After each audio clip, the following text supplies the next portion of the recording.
ದೇವರಾದ ಯೇಸುಕ್ರಿಸ್ತನ ನಾಮದಲ್ಲಿ ನಿಮ್ಮೆಲ್ಲರಿಗೂ ನನ್ನ ಪ್ರೀತಿಯ ಅಭಿನಂದನೆಗಳು. ದೇವರ ವಾಕ್ಯವನ್ನು ಧ್ಯಾನ ಮಾಡುವುದು ಒಂದು ಸಿಹಿಯಾದ ಅನುಭವ. ಕೆಲವು ಸಮಯಗಳಲ್ಲಿ ದೇವರ ವಾಕ್ಯವನ್ನು ಆಳವಾಗಿ ನೀವು ಧ್ಯಾನ ಮಾಡುವಾಗಲೇ ಪರಿಶುದ್ಧಾತ್ಮನು ನಿಮ್ಮನ್ನು ಸ್ಪರ್ಶಿಸುವುದನ್ನು, ತುಂಬಿಸುವುದನ್ನು, ನಿಮ್ಮ ಹೃದಯದ ಬಾಗಿಲನ್ನು ತೆರೆಯುವುದನ್ನು ಸ್ಪಷ್ಟವಾಗಿ ನಿಮ್ಮಿಂದ ಗ್ರಹಿಸಲು ಸಾಧ್ಯ. ದೇವರ ಕಾರ್ಯದಲ್ಲಿ ಸಾಮಾನ್ಯವಾಗಿಯೇ ನಾನು ನನ್ನ ಅನುಭವದ ಪ್ರಕಾರವಾಗಿ ಹೇಳುತ್ತೇನೆ, ಒಂದು ಚಿಕ್ಕ ಕಾರ್ಯವನ್ನು ಮಾಡಿದರೂ ಕೂಡ ಪೂರ್ಣ ಬಲದಿಂದ ಮಾಡಬೇಕು, ಪೂರ್ಣ ಆಸಕ್ತಿಯಿಂದ ಮಾಡಬೇಕು, ಪೂರ್ಣ ಮನಸ್ಸಿಂದ ಮಾಡಬೇಕು. ಆ ರೀತಿ ಮಾಡಿದರೆ ಮಾತ್ರ ಅದರ ಒಳಗಿರುವ ಆಶೀರ್ವಾದವನ್ನು ಪರಿಪೂರ್ಣವಾಗಿ ನಮ್ಮಿಂದ ಹೊಂದಿಕೊಳ್ಳಲು ಸಾಧ್ಯ. ಒಂದು ಧ್ಯಾನ ಮಾಡಿದರೂ ಕೂಡ ಸುಮ್ಮನೆ ಅಲ್ಲಿ ಇಲ್ಲಿ ನೋಡುತ್ತಾ ಯಾವುದೋ ಒಂದು ವಾಕ್ಯವನ್ನು ತೆಗೆದು ಓದುತ್ತಾ ಆ ರೀತಿಯೆಲ್ಲ ಮಾಡದೆ ಆ ವಾಕ್ಯದ ಪರಿಪೂರ್ಣವಾಗಿರುವ ಆಶೀರ್ವಾದವನ್ನು, ಆ ವಾಕ್ಯ ನಿಮ್ಮ ಬಳಿ ಮಾತಾಡಲು ಬಯಸುವಂಥ ಕಾರ್ಯವನ್ನು ಸ್ಪಷ್ಟವಾಗಿ ನಮ್ಮಿಂದ ಗಮನಿಸಲಾಗದೆ ಹೋಗುತ್ತದೆ. ನಾನು ನನ್ನ ಸೇವೆಯ ಅನುಭವದಲ್ಲಿ ದೇವರ ವಾಕ್ಯವನ್ನು ಧ್ಯಾನಿಸುವಾಗ ಯಾವ ತೊಂದರೆ ಇಲ್ಲದೆ, ಯಾರು ಕರೆಯದಿರುವ ಸಮಯವನ್ನು ಆಯ್ಕೆ ಮಾಡಿಕೊಂಡು ದೇವರ ವಾಕ್ಯವನ್ನು ಧ್ಯಾನ ಮಾಡುತ್ತೇನೆ. ಈಗ ಮಾತಾಡುತ್ತಿರುವಾಗ ಒಂದು ಫೋನ್ ಕಾಲ್ ಬಂದರೆ ಅಥವಾ ಯಾರಾದರೂ ಒಬ್ಬರು ನಮ್ಮೊಂದಿಗೆ ಮಾತಾಡುವುದಕ್ಕೆ ಮುಂದಾದರೆ ಕರ್ತನ ವಾಕ್ಯದ ಕುರಿತಾಗಿ ಧ್ಯಾನ ಮಾಡುವಂಥ ಆ ಒಂದು ಲಿಂಕ್ ಕಟ್ಟಾಗುತ್ತದೆ. ಆದ್ದರಿಂದ ಮಧ್ಯರಾತ್ರಿಯಲ್ಲಿ ಅಥವಾ ಎಲ್ಲರೂ ಮಲಗಿದ ನಂತರ ಅಥವಾ ಮುಂಜಾನೆ ವೇಳೆ ಬಹಳ ಒಳ್ಳೆಯದು. ಆ ಮುಂಜಾನೆ ವೇಳೆಯಲ್ಲಿ ನೀವು ದೇವರ ವಾಕ್ಯವನ್ನು ತೆಗೆದು ಒಂದು ವಾಕ್ಯವನ್ನು ತೆಗೆದು ಧ್ಯಾನ ಮಾಡಿದರೆ ಅದು ಬಹಳ ಆಳವಾಗಿ ಬೇರೂರಿ ಹೋಗಬೇಕು. ಆ ವಾಕ್ಯ ಏನು ಹೇಳುತ್ತದೆ, ಆ ವಾಕ್ಯ ಎಲ್ಲೆಲ್ಲಿ ಯಾವುದನ್ನು ನಮಗೆ ಒತ್ತು ಕೊಟ್ಟು ಹೇಳುತ್ತದೆ, ಅದರ ಹಿಂದೆ ಇರುವಂತಹ ಕಾರ್ಯವೇನು, ಇವೆಲ್ಲವನ್ನು ಗಮನಿಸಿ ನೋಡಬೇಕೆಂದರೆ ನೀವು ಒಮ್ಮನಸ್ಸುಳ್ಳವರಾಗಿ ಕಾದಿರಬೇಕು. ಇವತ್ತು ಅನೇಕರಿಗಿರುವಂಥ ಸಮಸ್ಯೆ ಏನೆಂದರೆ ಫೋನ್ನ ಪಕ್ಕದಲ್ಲಿ ಇಟ್ಕೊಂಡು ಆರಾಧನೆಗೆ ಹೋಗುವವರನ್ನು ನೋಡಿದ್ದೇನೆ, ಪ್ರಾರ್ಥನೆಗೆ ಹೋಗುವವರನ್ನು ನೋಡಿದ್ದೇವೆ, ಉಪವಾಸ ಮಾಡುವವರನ್ನು ನೋಡಿದ್ದೇವೆ. ಇಲ್ಲಿ ಮೊದಲ ಕಾರ್ಯ, ಫೋನನ್ನು ಆಫ್ ಮಾಡಿ ಇಟ್ಟು ದೇವರ ಕಾರ್ಯದಲ್ಲಿ ನೀವು ತೊಡಗಿಕೊಳ್ಳಬೇಕು. ಆಗ ಮಾತ್ರ ದೇವರು ನಿಮ್ಮ ಬಳಿ ಮಾತಾಡುವ ಪ್ರತಿ ಕಾರ್ಯವನ್ನು ಸ್ಪಷ್ಟವಾಗಿ ಅರಿಯಲು ಸಾಧ್ಯ. ದೇವರ ಸಮಯವನ್ನು ದೇವರಿಗೆ ಕೊಡುವಾಗ ನೀವು ದೇವರ ಬಳಿ ಮಾತಾಡುವುದಕ್ಕೆ ಹೋಗುತ್ತೀರಾ. ಆ ಸಮಯದಲ್ಲಿ ಮನುಷ್ಯರೊಂದಿಗೆ ಸಂಭಾಷಣೆ ಮಾಡುವುದು ದೇವರು ಬಯಸದೇ ಇರುವ ಕಾರ್ಯ. ಅವರ ಬಳಿ ಮಾತಾಡುವಾಗ ಅವರ ಬಳಿಯೇ ಮಾತಾಡಬೇಕು. ದೇವರದನ್ನು ದೇವರಿಗೂ, ಕೈಸರಿಯನ್ನದನ್ನು ಕೈಸರನಿಗೂ ಕೊಡಬೇಕು. ಫೋನನ್ನು ಕಂಪ್ಲೀಟಾಗಿ ಆಫ್ ಮಾಡಿ. ಅದೇನು ದೊಡ್ಡ ವಿಷಯವಲ್ಲ. ಒಂದು ವೇಳೆ ಏನಾದರೂ ಫೋನ್ ಬರುತ್ತೆ ಎಂಬುದಾಗಿ ಅಂದ್ಕೊಂಡ್ರೂ ಕೂಡ ಅದನ್ನು ಸೈಲೆಂಟ್ನಲ್ಲಿ ಹಾಕಿ ಮುಗಿದ ನಂತರ ನೀವು ನೋಡ್ಬೋದು. ಕರ್ತನು ಮಾತಾಡುತ್ತಿರುವಾಗ ಅವರಿಗಿಂತ ಮುಖ್ಯವಾದವರು ಯಾರಾದರೂ ಇದ್ದಾರಾ? ದೇವರೊಂದಿಗೆ ಮಾತಾಡ್ತಾ ಇದ್ದೀನಿ, ಅವರಿಗಿಂತ ಮುಖ್ಯವಾದವರು ಯಾರಾದರೂ ಇದ್ದಾರಾ? ಹೇಳಿ ನೋಡೋಣ. ನೀವು ಒಬ್ಬ ಪ್ರಧಾನಮಂತ್ರಿಯನ್ನು ಸಂಧಿಸಲು ಹೋಗ್ತೀರಾ ಅಥವಾ ರಾಷ್ಟ್ರಪತಿಯನ್ನು ಸಂಧಿಸಲು ಹೋಗ್ತೀರಾ? ಆ ಸಂದರ್ಭದಲ್ಲಿ ಒಂದು ತೆಗೆದುಕೊಂಡು ಹೋಗ್ತೀರಾ, ಹೊರಗೆ ಇಟ್ಟು ಹೋಗ್ತೀರಾ? ಒಂದು ವೇಳೆ ನೀವು ಒಳಗೆ ಹೋದರೂ ಕೂಡ ಒಂದು ಫೋನ್ ರಿಂಗ್ ಆಗುತ್ತೆ. ಅವರು ನಿಮ್ಮ ಹತ್ರ ಮಾತಾಡ್ತಿರುವ ಸಂದರ್ಭದಲ್ಲಿ ಒಂದು ಫೋನ್ ನಿಮ್ಮ ಬಳಿ ರಿಂಗ್ ಆಗುತ್ತದೆ. ನೀವು ಅದನ್ನು ಸೈಲೆಂಟ್ನಲ್ಲಿ ಹಾಕಿದ್ದೀರಾ, ವೈಬ್ರೇಷನ್ ಮೋಡ್ನಲ್ಲಿ ಹಾಕಿದ್ದೀರಾ, ಗಿರ್ ಅಂತ ಅದು ವೈಬ್ರೇಷನ್ ಆಗ್ತದೆ, ತೆಗೆದು ಮಾತಾಡ್ತೀರಾ ನೀವು?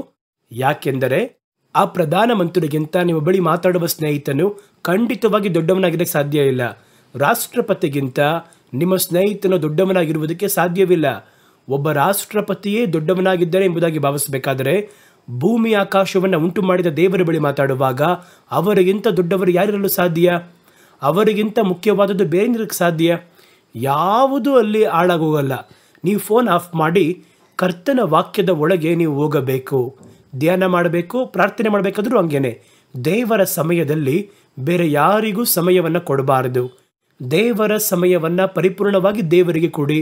ಸ್ವಲ್ಪ ದಿನಗಳಲ್ಲಿ ನೋಡಿ ನಿಮ್ಮ ಆತ್ಮಿಕ ಜೀವನ ಬೇರೆ ರೀತಿಯಾಗಿ ಮಾರ್ಪಡುವುದನ್ನು, ಆತ್ಮಿಕ ಜ್ಞಾನ ಬೇರೆ ಥರ ಪ್ರಕಟವಾಗುವುದನ್ನು, ನಿಮ್ಮ ಆಂತರ್ಯದ ಮನುಷ್ಯನು ಬಲ ಹೊಂದುವುದನ್ನು ನೀವು ಸ್ಪಷ್ಟವಾಗಿ ಗ್ರಹಿಸಲು ಸಾಧ್ಯ. ಸರಿ, ಇವತ್ತು ನಮ್ಮ ಧ್ಯಾನಕ್ಕೋಸ್ಕರವಾಗಿ ಒಂದು ಸತ್ಯವೇದ ಭಾಗವನ್ನು ತೆಗೆದುಕೊಂಡು ಬಂದಿದ್ದೇನೆ.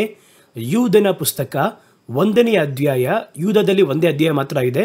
ಯೂದನ ಪುಸ್ತಕ 1ನೇ ಅಧ್ಯಾಯ 20-21 ವಾಕ್ಯಗಳು ನಾನು ಓದುತ್ತೇನೆ. ಪ್ರಿಯರೇ, ನೀವಾದರೂ ನಿಮಗಿರುವ ಅತಿ ಪರಿಶುದ್ಧವಾದ ಕ್ರಿಸ್ತ ನಂಬಿಕೆಯನ್ನು ಆಧಾರ ಮಾಡಿಕೊಂಡು ಭಕ್ತಿಯಲ್ಲಿ ಅಭಿವೃದ್ಧಿ ಹೊಂದುತ್ತಾ ಪವಿತ್ರಾತ್ಮ ಪ್ರೇರಿತರಾಗಿ ಪ್ರಾರ್ಥನೆ ಮಾಡುತ್ತಾ ನಿತ್ಯ ಜೀವಕ್ಕಾಗಿ ನಮ್ಮ ಕರ್ತನಾದ ಯೇಸು ಕ್ರಿಸ್ತನ ಕರುಣೆಯನ್ನ ಎದುರು ನೋಡುತ್ತಾ ನಿಮ್ಮನ್ನು ದೇವರ ಪ್ರೀತಿಯಲ್ಲಿ ಕಾಪಾಡಿಕೊಳ್ಳಿರಿ. ಕರ್ತನಾದ ಯೇಸುಕ್ರಿಸ್ತನ ಕರುಣೆಯನ್ನು ಹೊಂದಬೇಕೆಂದರೆ ನೀವು ಮೊದಲು ನಿಮ್ಮನ್ನ ಕಾಪಾಡಿಕೊಳ್ಳಬೇಕು. ಕೆಲವರು ತಮ್ಮ ನಂಬಿಕೆಯ ಓಟವನ್ನು ಆರಂಭಿಸುತ್ತಾರೆ, ನಂಬಿಕೆಯ ಜೀವಿತವನ್ನು ಆರಂಭಿಸುತ್ತಾರೆ, ಆದರೆ ತಮ್ಮ ಜೀವಿತವನ್ನು ಕಾಪಾಡಿಕೊಳ್ಳಲಾಗದೆ ದಾರಿ ತಪ್ಪಿ ಬೀಳುತ್ತಾರೆ. ಎಷ್ಟೋ ಮಂದಿಯನ್ನು ನೋಡಿದ್ದೀವಿ ನಾವು. ಎಲ್ಲರೂ ಚೆನ್ನಾಗಿ ಓಡಕ್ಕೆ ಆರಂಭಿಸ್ತಾರೆ, ಚೆನ್ನಾಗಿ ಪ್ರಾರ್ಥನೆ ಮಾಡ್ತಾರೆ, ಕರ್ತನೊಂದಿಗೆ ಸಂಚರಿಸುವುದಕ್ಕೆ ಆರಂಭಿಸ್ತಾರೆ. ಏನಾದರೂ ಜೀವನದಲ್ಲಿ ಒಂದು ಚಿಕ್ಕ ಒಂದು ತಿರುವು, ಒಂದು ಟರ್ನಿಂಗ್ ಪಾಯಿಂಟ್, ಅದು ಒಂದು ವೇಳೆ ಒಳ್ಳೆಯದಾಗೂ ಇರ್ಬೋದು, ಭಯಂಕರವಾಗಿರುವ ಅಪಾಯವಾದದ್ದಾಗಿಯೂ ಇರ್ಬೋದು. ಯಾವುದೋ ಒಂದು ತಿರುವು ಅದು ಉಂಟಾಗುವಾಗ ತಾವು ಇಲ್ಲಿಯವರೆಗೂ ಕೈಗೊಂಡು ಬಂದಂತಹ ನಂಬಿಕೆಯ ಜೀವಿತದಿಂದ ದಾರಿ ತಪ್ಪಿ ಬೀಳುವುದನ್ನು ನೋಡ್ತೀವಿ. ಮೊದಲ ಕಾರ್ಯವು ಹೇಳುವಂಥದ್ದು, ನಿಮ್ಮನ್ನು ನೀವು ಕರ್ತನಾಗಿರುವ ಯೇಸುಕ್ರಿಸ್ತನ ಒಳಗೆ ಕಾಪಾಡಿಕೊಳ್ಳಿರಿ. ಹಾಗಾದರೆ ಒಬ್ಬ ಮನುಷ್ಯನು ತನ್ನನ್ನು ಯಾವ ರೀತಿ ಕಾಪಾಡಿಕೊಳ್ಳಬೇಕು? ಕರ್ತನು ಕೈಗಳಲ್ಲಿ ಕೊಟ್ಟಿರುವಂತಹ ಮಹಾ ದೊಡ್ಡ ಮಹಿಮೆಯಾಗಿರುವ ಕಾರ್ಯವನ್ನು ಕಾಪಾಡಿಕೊಳ್ಳುವುದು ಬಹಳ ಮುಖ್ಯ. ಒಂದು ಕಾರ್ಯವನ್ನು ಹೊಂದಿಕೊಳ್ಳುವುದು ಮುಖ್ಯವಲ್ಲ, ಕಾಪಾಡಿಕೊಳ್ಳುವುದು ಮುಖ್ಯ. ಹೊಂದಿಕೊಂಡಿರುವ ಕಾರ್ಯವನ್ನು ಕಾಪಾಡಿಕೊಳ್ಳಬೇಕು. ಯಾಕೆಂದರೆ ಇದೆಲ್ಲ ಬಹಳ ಬೆಲೆಯಾದದ್ದು. ನೀವೆಷ್ಟೇ ಬೆಲೆ ಕೊಟ್ಟರೂ ಕೂಡ ಯಾವುದನ್ನು ಮಾರ್ಕೆಟಿಂದ ಪಡ್ಕೊಳ್ಳೋಕೆ ನಿಮ್ಮಿಂದ ಆಗಲ್ಲ. ಅದನ್ನು ಕರ್ತನು ಮಾತ್ರ ಕೊಡೋಕ್ಕೆ ಸಾಧ್ಯ, ಕರ್ತನ ಬಳಿ ಮಾತ್ರ ಹೊಂದಿಕೊಳ್ಳೋಕ್ಕೆ ಸಾಧ್ಯ. ದೇವರ ಬಳಿ ಪಡ್ಕೊಂಡ ಕಾರ್ಯಗಳ ಒಂದು ಮೌಲ್ಯ ನಮಗೆ ತಿಳಿದಿರುವುದಾದರೆ ಅದನ್ನು ಕಳಕೊಳ್ಳುವುದಕ್ಕೆ ನಾವು ಸಮ್ಮತಿಸುವುದೇ ಇಲ್ಲ. ಕರ್ತನು ಕೊಟ್ಟಿರುವಂತಹ ನೂತನ ಜೀವಿತ, ನಿತ್ಯ ಜೀವಿತಕ್ಕೆ ನಮ್ಮನ್ನು ತೆಗೆದುಕೊಂಡು ಹೋಗಿ ಸೇರಿಸುವ ಬದುಕು, ನಮ್ಮ ಆತ್ಮೀಕ ಜೀವನ, ನಮ್ಮ ಶರೀರ, ಇವೆಲ್ಲವನ್ನ ಕ್ರಿಸ್ತೇಸುವಿನ ಒಳಗೆ ಕಾಪಾಡಿಕೊಳ್ಳಬೇಕು ಎಂಬುದಾಗಿ ದೇವರ ಸತ್ಯವೇದ ವಾಕ್ಯ ನಮಗೆ ಬುದ್ಧಿ ಹೇಳುವಂಥದ್ದಾಗಿದೆ. ಯಾವುದರಿಂದ ಕಾಪಾಡಿಕೊಳ್ಳಬೇಕು? ಲೋಕದಿಂದ, ದೋಷವಿಲ್ಲದೆ ನಿಮ್ಮನ್ನು ಕಾಪಾಡಿಕೊಳ್ಳಬೇಕು. ದೇವರು ಬೆಲೆ ಕಟ್ಟಲಾಗದಿರುವ ರಕ್ತದಿಂದ ನಿಮ್ಮನ್ನು ರಕ್ಷಿಸಿದ್ದಾರೆ. ದೇವರಲ್ಲಿ ಒಂದು ನೂತನ ಜೀವನದ ಒಳಗೆ ಬಂದಿದ್ದೀರಾ. ಈ ಬದುಕು ಸುಮ್ಮನೆ ಸಿಕ್ಕಿರುವುದಲ್ಲ, ನಿಮಗೆ ಸುಲಭವಾಗಿ ಸಿಕ್ಕಿರುವಂಥದ್ದು. ಆದರೆ ಈ ಜೀವಿತದ ಒಂದು ಕ್ರಯವಿದೆ. ಆ ಕ್ರಯ ಬೇರೆಯೊಬ್ಬರು ನಿಮಗೋಸ್ಕರವಾಗಿ ಸಲ್ಲಿಸಿದ್ದಾರೆ. ಇವತ್ತು ನೋಡಿ, ಒಂದು ಕಾಲದಲ್ಲಿ ಕುಡುಕನಾಗಿದ್ದು, ಕರ್ತನನ್ನು ಅರಿಯದವನಾಗಿದ್ದು, ದೇವರು ಇಲ್ಲ ಎಂಬುದಾಗಿ ಹೇಳಿ ಬದುಕುತ್ತಿದ್ದಂತಹ ನಾನು ಇವತ್ತು ಯೇಸುವಿನ ಕುರಿತಾಗಿ ಮಾತಾಡುವುದಕ್ಕೂ ದೇವರ ಸೇವೆಯನ್ನು ಮಾಡುವುದಕ್ಕೂ ದೇವರಿಂದ ಒಂದು ಕೃಪೆಯನ್ನು ಹೊಂದಿರುವೆ. ಇದು ನನ್ನಿಂದ ಉಂಟಾದದ್ದಲ್ಲ, ದೇವರ ಕೃಪೆಯಿಂದ ಉಂಟಾದದ್ದು. ಹಾಗಾದರೆ ಇದು ನನಗೆ ಗೊತ್ತಿರುವ ರೀತಿಯಲ್ಲಿ ನೋಡುವುದಾದರೆ ಒಂದು ಉಚಿತವಾಗಿ ಪಡಕೊಂಡಿರುವ ಹಾಗೆ ಕಾಣಿಸುತ್ತದೆ. ಆದರೆ ಸತ್ಯವಾಗಿಯೂ ಈ ನೂತನ ಜೀವಿತ, ಯೇಸುವಿನೊಂದಿಗೆ ಇರುವಂಥ ಈ ಜೀವಿತ ಒಂದು ಬೆಲೆ ಕಟ್ಟಲಾಗದ ಜೀವಿತ, ಅಮೂಲ್ಯವಾದ ಒಂದು ಜೀವಿತ. ಇದಕ್ಕೆ ಬೇಕಾಗಿರುವ ಕ್ರಯವನ್ನು ನಾನು ಸಲ್ಲಿಸಲಿಲ್ಲ, ಆದರೆ ಮತ್ತೊಬ್ಬರು ಸಲ್ಲಿಸಿದ್ದಾರೆ. ಹಾಗಾದರೆ ನಾನು ಹೊಂದಿರುವಂತಹ ಈ ಜೀವಿತದ ಕ್ರಯ ಏನು ಅಂತ ಕೇಳೋದಾದರೆ, ಯೇಸುವಿನ ರಕ್ತ. ಯೇಸುವಿನ ರಕ್ತಕ್ಕೆ ಒಂದು ಯೂನಿಟ್ಗೆ ಎಷ್ಟು ಕೊಡಬೇಕು ಅಂತ ನೀವು ಹೇಳಿ ನೋಡೋಣ. ಒಂದು ಯೂನಿಟ್ ರಕ್ತಕ್ಕೆ ಇವಾಗ ನಾವು ನೋಡ್ತೀವಿ, ಆಸ್ಪತ್ರೆಯಲ್ಲಿ ಹೋಗಿ ನೋಡಿದ್ರೆ ಒಂದು ಯೂನಿಟ್ ರಕ್ತ ನಮಗೆ ಬೇಕಾಗಿದೆ, ಬೆಲೆ ಕೊಟ್ಟು ಪಡೆಯುತ್ತಾರೆ. ಯೇಸುವಿನ ರಕ್ತಕ್ಕೆ ಒಂದು ಯೂನಿಟ್ಗೆ ಎಷ್ಟು ಕೊಡ್ಬೋದು ನೀವು ಯೋಚನೆ ಮಾಡ್ತೀರಾ? ಯಾಕೆಂದರೆ ಯೇಸುವಿನ ರಕ್ತ ಒಬ್ಬ ಮನುಷ್ಯನ ರಕ್ತದ ಹಾಗೆ ಅಲ್ಲ, ಅದು ವಿಶೇಷವಾದ ಕಾರ್ಯಗಳನ್ನು ಮಾಡುತ್ತದೆ. ಯೇಸುವಿನ ರಕ್ತ ಪಾಪವನ್ನು ತೊಳೆಯುತ್ತದೆ. ಯೇಸುವಿನ ರಕ್ತ ಬಿಡುಗಡೆಯನ್ನು ಕೊಡುತ್ತದೆ. ಯೇಸುವಿನ ರಕ್ತ ನಮಗಾಗಿ ಪಿತನ ಬಳಿಯಲ್ಲಿ ಮಾತಾಡುತ್ತದೆ. ಯೇಸುವಿನ ರಕ್ತ ಎಲ್ಲ ಪಾಪಗಳಿಂದ ದೊಡ್ಡ ಬಿಡುಗಡೆಯನ್ನು ಕೊಡುತ್ತದೆ. ಯೇಸುವಿನ ರಕ್ತ ಬಲಪಡಿಸುತ್ತದೆ. ಎಷ್ಟೊಂದೆಲ್ಲ ಇದೆಯಲ್ಲ. ಅದಕ್ಕೆ ಲೋಕ ಪೂರ್ತಿಯಾಗಿ ಕೊಟ್ಟರು ಕೂಡ, ಅಖಿಲ ಬ್ರಹ್ಮಾಂಡವನ್ನು ಈಡಾಗಿ ಕೊಟ್ಟರು ಅದು ಸರಿಗಟ್ಟಲಾಗುವುದೇ ಇಲ್ಲ. ಆ ರಕ್ತವೇ ನೀವು ಹೊಂದಿರುವಂತಹ ಜೀವಿತದ ಕ್ರಯ. ಒಂದು ಬೆಲೆ ಕಟ್ಟಲಾಗದಿರುವ ಒಂದು ವಸ್ತು ನಿಮ್ಮ ಕೈಯಲ್ಲಿದ್ದರೆ ಅದು ಯಾವ ರೀತಿ ಬಹಳ ಜೋಪಾನವಾಗಿ ಕಾಪಾಡಿಕೊಳ್ಳುವುದಕ್ಕೆ ಪ್ರಯಾಸ ಪಡುತ್ತೀರೋ. ಒಂದು ಫೋನ್ ಇಟ್ಕೊಂಡಿದ್ದೀರಾ, ಆ ಫೋನ್ನ ಬೆಲೆ 10 ಕೋಟಿ ಅಂತ ಹೇಳ್ತಾರೆ ಅಂತ ಇಟ್ಕೊಳ್ಳಿ. ಅದು ಇವತ್ತಿನವರೆಗೂ ಯಾರ ಬಳಿಯೂ ಇಲ್ಲದಿರುವ ಒಂದು ಫೋನ್, ಒಂದು ಹೊಸ ಜನ್ರೇಷನ್ಗೆ ಸೇರಿದ್ದು. ಅದು ಒಟ್ಟಾರೆ 2-3 ಫೋನ್ ಮಾತ್ರ ಮಾಡಿದ್ದಾರೆ. ಅದರ ಮೌಲ್ಯ 10 ಕೋಟಿ ಅಂತ ಹೇಳ್ತಾರೆ, ನಿಮ್ಮ ಕೈಗೆ ಒಂದು ಸಿಕ್ಬಿಡ್ತದು. ನೀವೇನು ಮಾಡ್ತೀರಾ? ಅದನ್ನು ಉಳಿದ ಫೋನ್ ರೀತಿಯಲ್ಲಿ ಕೆಳಗೆ ಹಾಕ್ತೀರಾ, ಬಹಳ ಜೋಪಾನ ಮಾಡಿ ಎತ್ತಿ ಇಡ್ತೀರಾ. ಅದೇ ರೀತಿಯೇ ನಾವು ಕರ್ತನಿಂದ ಹೊಂದಿರುವಂತಹ ನಿತ್ಯ ಜೀವಿತದ ಒಂದು ಭಾಗ್ಯ, ಈ ಭಾಗ್ಯ ಬಹಳ ಬೆಲೆ ಉಳ್ಳದ್ದು. ಅದನ್ನು ಕಾಪಾಡಿಕೊಳ್ಳುವುದು ನಾವು ಬಹಳ ಜೋಪಾನವಾಗಿ ಕಾಪಾಡ್ಕೋಬೇಕು. ಅದನ್ನೇ ಸತ್ಯವೇದ ನಮಗೆ ಹೇಳುವಂಥದ್ದಾಗಿದೆ. ಈ ಜೀವಿತ ಲೋಕದಿಂದ ದೋಷ ಹೊಂದಿ ಹೋಗುವುದಕ್ಕೆ ಸಾಧ್ಯವಿದೆ. ನೀವು ಸ್ವಲ್ಪ ಗಮನವನ್ನು ಕಳಕೊಂಡರೆ ಈ ಜಗತ್ತು ನಿಮ್ಮನ್ನ ದೋಷಪಡಿಸುವುದು, ನಿಮ್ಮ ಆತ್ಮಿಕ ಜೀವಿತವನ್ನ. ಯಾಕೆಂದರೆ ಜಗತ್ಪೂರ್ತಿಯಾಗಿ ದೋಷಗಳಿಂದ, ಪಾಪಗಳಿಂದ, ಕೊರತೆಗಳಿಂದ, ಅಸಹ್ಯ ಕೃತ್ಯಗಳಿಂದ ತುಂಬಿದೆ. ಲೋಕ ಪೂರ್ತಿಯಾಗಿ ನೀವು ಎಲ್ಲಿ ಕೈ ಇಟ್ಟು ನೋಡಿದ್ರು ಕೂಡ ಅಲ್ಲಿ ಪಾಪ ಇರುತ್ತದೆ. ನೀವು ಲೋಕದಲ್ಲಿ ಎಲ್ಲಿ ನೋಡಿದ್ರು ಕೂಡ ಆ ಸ್ಥಳ ಕೊಳಕಾಗಿರುವುದು, ದೋಷವಿರುವುದು.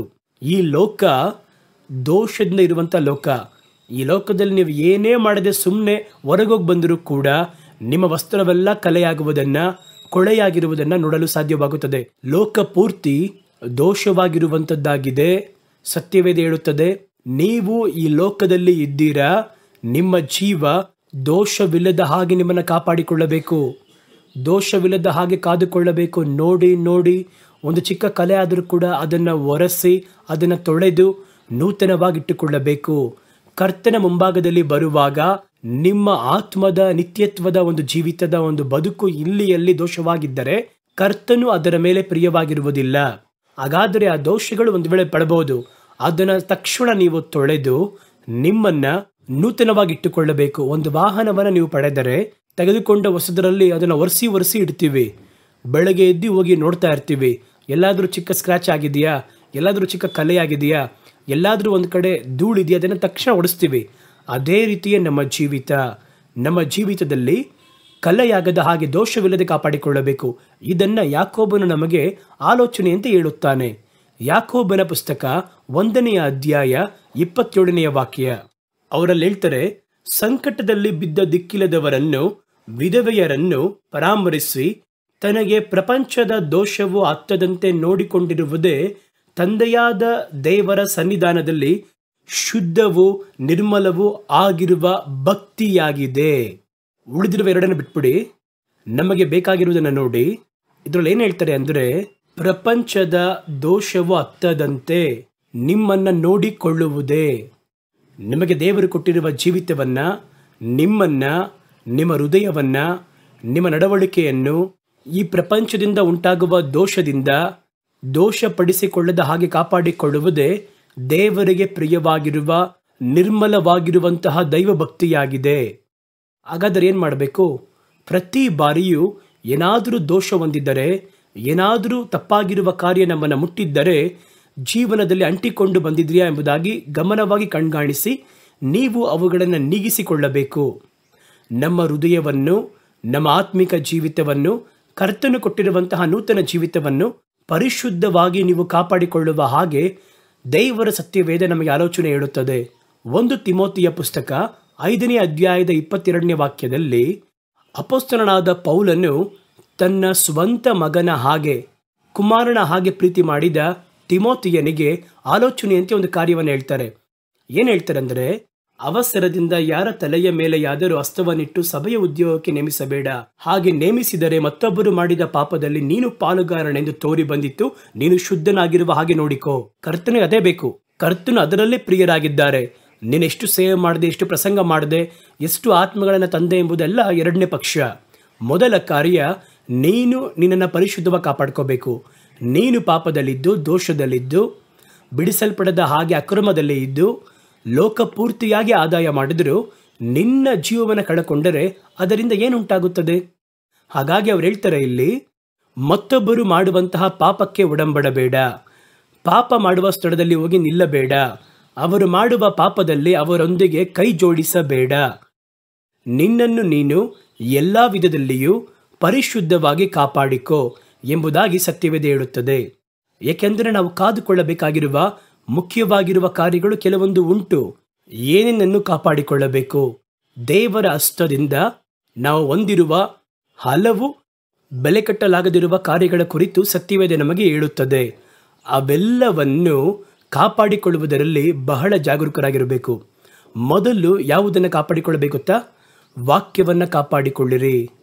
ಪ್ರಕಟಣೆಯ ಪ್ರವಾದನೆ ಗ್ರಂಥ 3ನೇ ಅಧ್ಯಾಯ 10ನೇ ವಾಕ್ಯವು ಹೇಳುತ್ತದೆ, ನೀನು ನನ್ನ ಸಹನಾ ವಾಕ್ಯವನ್ನ ಕಾಪಾಡಿದರಿಂದ. ದೇವರ ಸಭೆಯನ್ನು ನೋಡಿ ಹೇಳುತ್ತಾರೆ, ನನ್ನ ಸಹನ ವಾಕ್ಯವನ್ನ ಕಾಪಾಡಿಕೊಂಡಿದ್ರಿಂದ. ಭೂನಿವಾಸಿಗಳನ್ನ ಪರೀಕ್ಷಿಸುವುದಕ್ಕಾಗಿ ಲೋಕದ ಮೇಲೆಲ್ಲ ಬರುವುದಕ್ಕಿರುವ ಶೋಧನೆಯ ಸಮಯದಲ್ಲಿ ನಿನ್ನನ್ನು ತಪ್ಪಿಸಿ ಕಾಪಾಡುವೆನು ಎಂದು ವಾಕ್ಯ ಹೇಳುತ್ತದೆ. ದೇವರನ್ನ ನೋಡಿ ಒಂದು ಡೀಲ್ ಮಾತಾಡ್ತಾ ಇದ್ದಾರೆ. ಏನು ಹೇಳ್ತಿದ್ದಾರೆ ಅಂದರೆ, ನನ್ನ ಸಹನ ವಾಕ್ಯವನ್ನು ನೀನು ಕಾಪಾಡಿಕೊಂಡರೆ ಲೋಕಪೂರ್ತಿಯಾಗಿ ಬರುವಂತಹ ಭಯಂಕರತೆಗಳ ಮಧ್ಯದಲ್ಲಿ ನಾನು ನನ್ನ ಕಾಪಾಡಿಕೊಳ್ಳುವೆನು. ಆಗ ಲೋಕಪೂರ್ತಿ ಬರುವಂತಹ ಭಯಂಕರತೆಗಳಿಂದ ಒಬ್ಬ ಮನುಷ್ಯನನ್ನು ಕಾಪಾಡಿಕೊಳ್ಳುವುದು ಅವನಲ್ಲಿರುವಂತಹ ದೇವರ ವಾಕ್ಯವೇ. ಆ ವಾಕ್ಯ ನಮ್ಮೊಳಗೆ ಇರುವುದಾದರೆ ದೇವರು ಅವರನ್ನು ಕಾಪಾಡಿಕೊಳ್ಳುತ್ತೇನೆ ಎಂಬುದಾಗಿ ವಾಗ್ದಾನ ಮಾಡಿದ್ದಾರೆ. ಏಕೆಂದರೆ ಲೋಕದ ಅಂತ್ಯದಲ್ಲಿ ಬರುವಂಥ ಭಯಂಕರತೆಗಳು ಬಹಳ, ಎಲ್ಲ ಕಡೆ ಬರುವಂಥ ಭಯಂಕರತೆಗಳು, ಅದರಲ್ಲಿ ತಪ್ಪಿಸಿಕೊಳ್ಳುವುದೆನ್ನುವುದು ಬಹಳ ಕಷ್ಟವಾದ ಕಾರ್ಯ. ಪ್ರತಿಯೊಂದೊಂದು ಭಯಂಕರವಾದದ್ದು. ಒಂದು ಚಿಕ್ಕ ಉದಾಹರಣೆ ಹೇಳಬೇಕಂದ್ರೆ, ನಾವು 2 ವರ್ಷದಿಂದ ಅನುಭವಿಸಿದ್ವಲ್ಲ ಒಂದು ಕೊರೋನಾ, ಅದೆಲ್ಲ ಒಂದು ಸ್ಯಾಂಪಲ್ ಅಷ್ಟೇ. ಇದಕ್ಕಿಂತ ಹಲವು ಪಟ್ಟು ಭಯಂಕರವಾದದ್ದು ದುಷ್ಟ ಕಾರ್ಯಗಳು ಲೋಕದಲ್ಲಿ ಬರಲಿವೆ. ಸತ್ಯವೇದ ಹೇಳುತ್ತದೆ, ಅವುಗಳಿಂದ ತಪ್ಪಿಸಿಕೊಳ್ಳಬೇಕೆಂದರೆ ನೀನು ನನ್ನ ವಾಕ್ಯವನ್ನು ನಿನ್ನಲ್ಲಿ ಕಾಪಾಡಿಕೊಳ್ಳಬೇಕು. ವಾಕ್ಯ ನಿನ್ನಲ್ಲಿರಬೇಕು. ನೀನು ವಾಕ್ಯವನ್ನು ಕಾದುಕೊಂಡರೆ ನಾನು ನಿನ್ನನ್ನು ಕಾಪಾಡಿಕೊಳ್ಳುವೆ. ಇದುವೇ ದೇವರು ಕೊಡುವಂತಹ ವಾಗ್ದಾನ. ಅದರಲ್ಲಿ ಏನು ಹೇಳ್ತಾರೆ ನೋಡಿ, ಪ್ರಕಟಣೆ ಪ್ರವಾದ ಗ್ರಂಥ 3ನೇ ಅಧ್ಯಾಯ. ನನ್ನ ಸಹನ ವಾಕ್ಯವನ್ನು ನೀನು ಕಾಪಾಡಿದರಿಂದ ಭೂನಿವಾಸಗಳನ್ನು ಪರೀಕ್ಷಿಸುವುದಕ್ಕೆ ಲೋಕದ ಮೇಲೆ ಬರುವುದಕ್ಕಿರುವ ಶೋಧನೆಯ ಸಮಯದಲ್ಲಿ ನಿನ್ನನ್ನು ತಪ್ಪಿಸಿ ಕಾಪಾಡುವೆನು. ನಾನು ನಿನ್ನನ್ನು ಕಾಪಾಡುವೆನು. ಹಾಗಾದರೆ ಏನು ಮಾಡಬೇಕು? ನಾವು ವಿಶೇಷವಾಗಿ ಕಾಪಾಡಿಕೊಳ್ಳಬೇಕಾಗಿರುವುದು ಕರ್ತನ ವಾಕ್ಯವನ್ನು ಕಾಪಾಡಿಕೊಳ್ಳಬೇಕು. ನೀವು ಓದುತ್ತೀರಾ, ಕೇಳುತ್ತೀರಾ, ಧ್ಯಾನ ಮಾಡ್ತೀರಾ, ಕರ್ತನು ನಮಗೆ ಕೊಟ್ಟಿರುವಂತಹ ವಾಕ್ಯಗಳು, ಅವರೇ ನಿಮ್ಮ ಬಳಿ ಕೆಲವೊಂದು ವಾಕ್ಯವನ್ನು ಮಾತಾಡಿರ್ತಾರೆ. ಆ ವಾಕ್ಯವೆಲ್ಲವನ್ನು ಕಾದುಕೊಳ್ಳುವುದಕ್ಕೆ ಗಮನವುಳ್ಳವರಾಗಿರಿ. ವಾಕ್ಯವನ್ನು ಯಾವಾಗ ಕಾಪಾಡಿಕೊಳ್ಳದೆ ಹೋಗುವಂಥ ಸಂದರ್ಭ ಬರುತ್ತದೆ, ಯಾವಾಗ ಆ ವಾಕ್ಯವನ್ನು ಕಳೆದುಕೊಳ್ಳುತ್ತಾರೆ ಎಂಬುದಾಗಿ ನೋಡುವುದಾದರೆ, ಸತ್ಯವೇದದಲ್ಲಿ ಕೆಲವೊಂದು ಕಾರ್ಯ ಹೇಳಲ್ಪಟ್ಟಿದೆ. ಮೊದಲನೇದಾಗಿ, ಯೇಸು ಕ್ರಿಸ್ತನು ಈ ಭೂಮಿಯಲ್ಲಿ ಬದುಕಿದಾಗ ತನ್ನ ಶಿಷ್ಯರನ್ನು ಕರೆದು ಬಿತ್ತುವವನ ಕುರಿತಾಗಿರುವ ಒಂದು ಸಾಮ್ಯವನ್ನು ಅವರಿಗೆ ಹೇಳಲು ಆರಂಭಿಸುತ್ತಾರೆ. ಮತ್ತಾಯನ ಸುವಾರ್ತೆ 13ನೇ ಅಧ್ಯಾಯ 3ರಿಂದ 8ರವರೆಗಿರುವಂತಹ ವಾಕ್ಯಗಳಲ್ಲಿ ಅದು ಹೇಳಲ್ಪಟ್ಟದಾಗಿದೆ. ನಾನು ಓದುತ್ತೇನೆ, ವೇಗವಾಗಿ ಗಮನಿಸಿ. ಆಗ ಆತನು ಅವರಿಗೆ ಸಾಮ್ಯ ರೂಪವಾಗಿ ಅನೇಕ ಸಂಗತಿಗಳನ್ನು ಹೇಳಿದರು. ಹೇಗೆಂದರೆ, ಕೇಳಿರಿ, ಬಿತ್ತುವವನು ಬಿತ್ತುವುದಕ್ಕೆ ಹೊರಟನು. ಅವನು ಬಿತ್ತುವಾಗ ಕೆಲವು ಬೀಜ ದಾರಿಯ ಮಗುದಲ್ಲಿ ಬಿದ್ದವು. ಹಕ್ಕಿಗಳು ಬಂದು ಅವುಗಳನ್ನು ತಿಂದು ಬಿಟ್ಟವು. ಕೆಲವು ಬೀಜ ಬಹಳ ಮಣ್ಣಿಲ್ಲದ ಬಂಡೆಯ ನೆಲದಲ್ಲಿ ಬಿದ್ದವು. ಅಲ್ಲಿ ಮಣ್ಣು ತೆಳ್ಳಗಿದ್ದುದರಿಂದ ಅವು ಬೇಗ ಮೊಳೆತು ಅದರ ಬಿಸಿಲೇರಿದಾಗ ಬಾಡಿ ಬೇರಿಲ್ಲದ ಕಾರಣ ಒಣಗಿ ಹೋದವು. ಮತ್ತೆ ಕೆಲವು ಬೀಜ ಮುಳ್ಳು ಗಿಡಗಳಲ್ಲಿ ಬಿದ್ದವು. ಮುಳ್ಳು ಗಿಡಗಳು ಬೆಳೆದು ಅವುಗಳನ್ನು ಅಡಗಿಸಿ ಬಿಟ್ಟವು. ಇನ್ನು ಕೆಲವು ಒಳ್ಳೆಯ ನೆಲದಲ್ಲಿ ಬಿದ್ದು, ಒಂದು 100ರಷ್ಟು, ಒಂದು 60ರಷ್ಟು, ಒಂದು 30ರಷ್ಟು ಫಲವನ್ನು ಕೊಟ್ಟವು ಎಂದರು. ಹಾಗಾದರೆ ನೋಡಿ, ಅವರು ಹೇಳಿದಂತಹ ಬೀಜದ ಸೂಚನೆ ಏನು ಗೊತ್ತಾ? ದೇವರು ಆ ಸ್ಥಳದಲ್ಲಿ ಸಾಮ್ಯವಾಗಿ ಹೇಳಿದ ಬೀಜಗಳು ವಾಕ್ಯಕ್ಕೆ ಸಮವಾಗಿವೆ. ಅದರಲ್ಲಿ ಅವ್ರು ಹೇಳ್ತಾರೆ, ನನ್ನ ವಾಕ್ಯವೇ ಆ ಬೀಜ. ಆ ಬೀಜ ಬಿತ್ತಲ್ಪಟ್ಟಿದ್ದು ಯಾವುದರ ಮುಖಾಂತರವಾಗಿ ಕಳೆದುಕೊಳ್ಳುತ್ತಾರೆ, ವಾಕ್ಯವನ್ನು ಯಾವ ರೀತಿ ಕಳ್ಕೊತಾರೆ ಅಂತ ನೋಡಿ. ಅದೇ ಮತ್ತಾಯನ ಸುವಾರ್ತೆಯಲ್ಲಿ ಮೊದಲ ಕಾರ್ಯ ಅವರು ಹೇಳ್ತಾರೆ. ಮತ್ತಾಯನ ಸುವಾರ್ತೆ 13ನೇ ಅಧ್ಯಾಯದಲ್ಲಿ 19ನೇ ವಾಕ್ಯದಲ್ಲಿ, ಯಾವನಾದರೂ ಪರಲೋಕ ರಾಜ್ಯದ ವಾಕ್ಯವನ್ನ ಕೇಳಿ ತಿಳುಕೊಳ್ಳದೆ ಇರುವಲ್ಲಿ ಸೈತಾನನು ಬಂದು ಆ ಮನುಷ್ಯನ ಮನಸ್ಸಿನಲ್ಲಿ ಬಿತ್ತಿದ್ದನ್ನು ತೆಗೆದು ಹಾಕುತ್ತಾನೆ. ಈ ಮನುಷ್ಯನೇ ಬೀಜ ಬಿದ್ದ ದಾರಿ ಮಗ್ಗಲಾಗಿರುವವನು. ಅವರ ಶಿಷ್ಯರಿಗೇನು ಅರ್ಥ ಆಗಲಿಲ್ಲ. ಮೊದಲು ದಿಢೀರೆಂಬುದಾಗಿ ಯಾಕದನ್ನ ಹೇಳಿದ್ರು? ಒಬ್ಬನು ಬಿತ್ತುವವನು ಹೊರಟ, ಬೀಜವನ್ನು ಬಿತ್ತಿದ. ಕೆಲವು ಬೀಜಗಳು ದಾರಿಯ ಮಗುದಲ್ಲಿ ಬಿದ್ದವು, ಕೆಲವು ಬೀಜ ಬಂಡಿಯ ಮೇಲೆ ಬಿದ್ದವು. ಏನು ಹೇಳಕ್ಕೆ ಬರ್ತಾರೆ ಅರ್ಥ ಆಗ್ತಿಲ್ಲ. ಯೇಸು ತಮ್ಮ ಶಿಷ್ಯರನ್ನು ಪ್ರತ್ಯೇಕವಾಗಿ ಕರೆದು ಆ ಬೀಜಗಳ ಸಾಮ್ಯವನ್ನು ಹೇಳಿದರು. ನಾನು ನಿಮಗೆ ಸಾಮ್ಯವಾಗಿ ಹೇಳಿದ್ನಲ್ಲ, ಅದರ ನಿಜವಾಗಿರುವ ಅರ್ಥ ಏನಂತ ಗೊತ್ತಾ? ವಾಕ್ಯ, ದಾರಿಯ ಮಗುದಲ್ಲಿ ಬಿದ್ದಂತಹ ವಾಕ್ಯ ಎನ್ನುವಂಥದ್ದು ಒಬ್ಬನು ಕರ್ತನ ವಾಕ್ಯವನ್ನು ಕೇಳಿಯೂ ಆ ವಾಕ್ಯವನ್ನು ಗ್ರಹಿಸದೇ ಇರ್ತಾನೆ. ಅಂಥವರು ಅವರ ಮಧ್ಯದಿಂದ ಹಕ್ಕಿಗಳು ಬಂದು ಅದನ್ನು ತೆಗೆದು ಹಾಕಿದ ಹಾಗೆ ಸೈತಾನನು ಬಂದು ಆ ವಾಕ್ಯವನ್ನು ತೆಗೆದು ಭಕ್ಷಿಸಿ ಹಾಕುತ್ತಾನೆ ಎಂಬುದಾಗಿ ದೇವರು ಹೇಳ್ತಾರೆ. ಹಾಗಾದರೆ ಮೊದಲ ಕಾರ್ಯ, ಯಾರು ಆ ವಾಕ್ಯವನ್ನು ಕಳೆದುಕೊಳ್ಳುತ್ತಾರೆ, ಕಾಪಾಡಿಕೊಳ್ಳದೆ ಹೋಗ್ತಾರೆ ಅಂದರೆ, ಒಂದು ವಾಕ್ಯವನ್ನು ಓದಿದರೆ, ಒಂದು ವಾಕ್ಯವನ್ನು ಹೊಂದಿಕೊಂಡರೆ ಆ ವಾಕ್ಯದ ಕುರಿತಾಗಿ ಯಾವ ಭಾವನೆ ಇಲ್ಲದಿರುವವರು. ಕೆಲವು ವ್ಯಕ್ತಿಗಳನ್ನು ನೀವು ನೋಡ್ತೀರಾ, ಏನೋ ಒಂದು ವಾಕ್ಯವನ್ನು ಓದಲು ಹೇಳಿದರೆ ಒಂದು ಕಂಠಪಾಠವಾಗಿ ಹೇಳ್ತಾ ಹೋಗ್ತಾರೆ. ಅದರಲ್ಲಿ ಏನು ಬರೆಯಲ್ಪಟ್ಟಿದೆ, ಏನು ಮಾತಾಡುತ್ತದೆ, ನಮ್ಮೊಂದಿಗೆ ಏನು ನುಡಿಯುತ್ತಾ ಇದೆ, ಅದರ ಕುರಿತಾಗಿ ಅವರಿಗೆ ಚಿಂತೆನೇ ಇರಲ್ಲ. ನಾನು ನನ್ನ ಸೇವೆಯಲ್ಲಿ ಬಹಳ ಮಂದಿಯನ್ನು ನೋಡಿದ್ದೇನೆ. ನಾನು ಸ್ವಲ್ಪ ಕಾಲ ಸಭೆಗಳನ್ನು ನಡೆಸುವಂಥ ಅನುಭವದಲ್ಲಿ ಕೂಡ ಇದ್ದೆ. ಆಗ ಬಹಳ ಜನಗಳನ್ನು ಭೇಟಿ ಮಾಡಿದ್ದೇನೆ. ಕರ್ತನ ವಾಕ್ಯವನ್ನು ಕೇಳುತ್ತಾರೆ, ನೋಟ್ಸ್ನಲ್ಲಿ ಕೂಡ ಬರೆದುಕೊಳ್ಳುತ್ತಾರೆ. ಆದರೆ ಆ ವಾಕ್ಯ ಅವರಲ್ಲಿ ನೆಲೆ ಇಲ್ಲದ ಹಾಗೆ ಅದರ ಕುರಿತು ಅರಿತುಕೊಳ್ಳಬೇಕು, ಗ್ರಹಿಸಬೇಕು ಎನ್ನುವಂತಹ ಅವರ ಬಳಿ ಯಾವ ಭಾರವೂ ಇರ್ತಾ ಇರಲಿಲ್ಲ.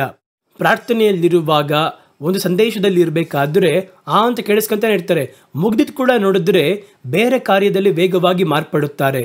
ಅನಂತರ ಮನೆಗೆ ಹೋಗಬೇಕು, ಅಡುಗೆ ಮಾಡಬೇಕು, ಊಟ ಮಾಡಬೇಕು, ಹೊರಗೋಗ್ಬೇಕು, ಸ್ನೇಹಿತರೊಂದಿಗೆ ಮಾತಾಡಬೇಕು, ಇದನ್ನು ಮರ್ತೋಗ್ಬಿಡ್ತಾರೆ.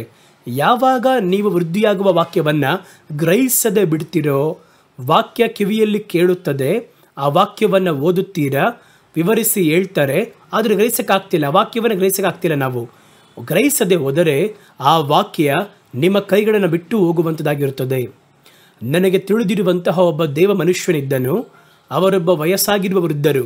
ಅವರನ್ನು ನೋಡಿ ಒಮ್ಮೆ ತನ್ನ ಸಭೆಯಲ್ಲಿ ಒಂದು ಒಳ್ಳೆ ಒಂದು ದೈವ ಭಕ್ತನೆಂಬುದಾಗಿ ಕರೆಯುತ್ತೇನೆ, ನಮ್ಮ ರಾಮನಾಥಪುರಂನಲ್ಲಿ ಒಂದು ಸಭೆಯನ್ನಿಟ್ಟು ನಡೆಸುತ್ತಾ ಇದ್ದರು. ಅದರಲ್ಲಿ ಇದ್ದಂತಹ ಸಭೆಯ ವಿಶ್ವಾಸಿಗಳ ನಡುವೆಯಲ್ಲಿ ಒಂದು ಪ್ರೀತಿಯಲ್ಲಿ ಕೊರತೆ ಉಂಟಾಯಿತು. ಏನೋ ಒಂದು ಸಮಸ್ಯೆ, ಚೆನ್ನಾಗಿ ನನಗೆ ನೆನಪಿಲ್ಲ ಅದು. ಆ ಒಂದು ವಾರದಲ್ಲಿ ಆ ಅಯ್ಯನವರು ಒಂದು ಸಂದೇಶವನ್ನು ಕೊಟ್ಟರು. ಏನು ಕೊಟ್ಟರು ಅಂತ ಕೇಳಿದರೆ, ಒಬ್ಬರಿಗೊಬ್ಬರು ಪ್ರೀತಿ ಉಳ್ಳವರಾಗಿರಿ, ಹೀಗೆ ದೇವರ ಪ್ರಮಾಣವನ್ನು ನೆರವೇರಿಸಿರಿ, ದೇವರು ನಿಮ್ಮ ಬಳಿ ಬಯಸುವಂಥದ್ದು ನಾನು ನಿಮ್ಮ ಬಳಿ ಯಾವ ರೀತಿ ಪ್ರೀತಿಯಿಂದ ಇದ್ದೇನೋ ಅದೇ ರೀತಿ ನೀವು ಒಬ್ಬರೊಂದಿಗೆ ಒಬ್ಬರು ಪ್ರೀತಿಯಿಂದ ಇರಬೇಕು ಅಂತ ಹೇಳಿದರು. ಕೂಟ ಮುಗೀತು, ಆರಾಧನೆ ಮುಗಿದು ಎಲ್ಲ ಮನೆಗೆ ಹೋದರು.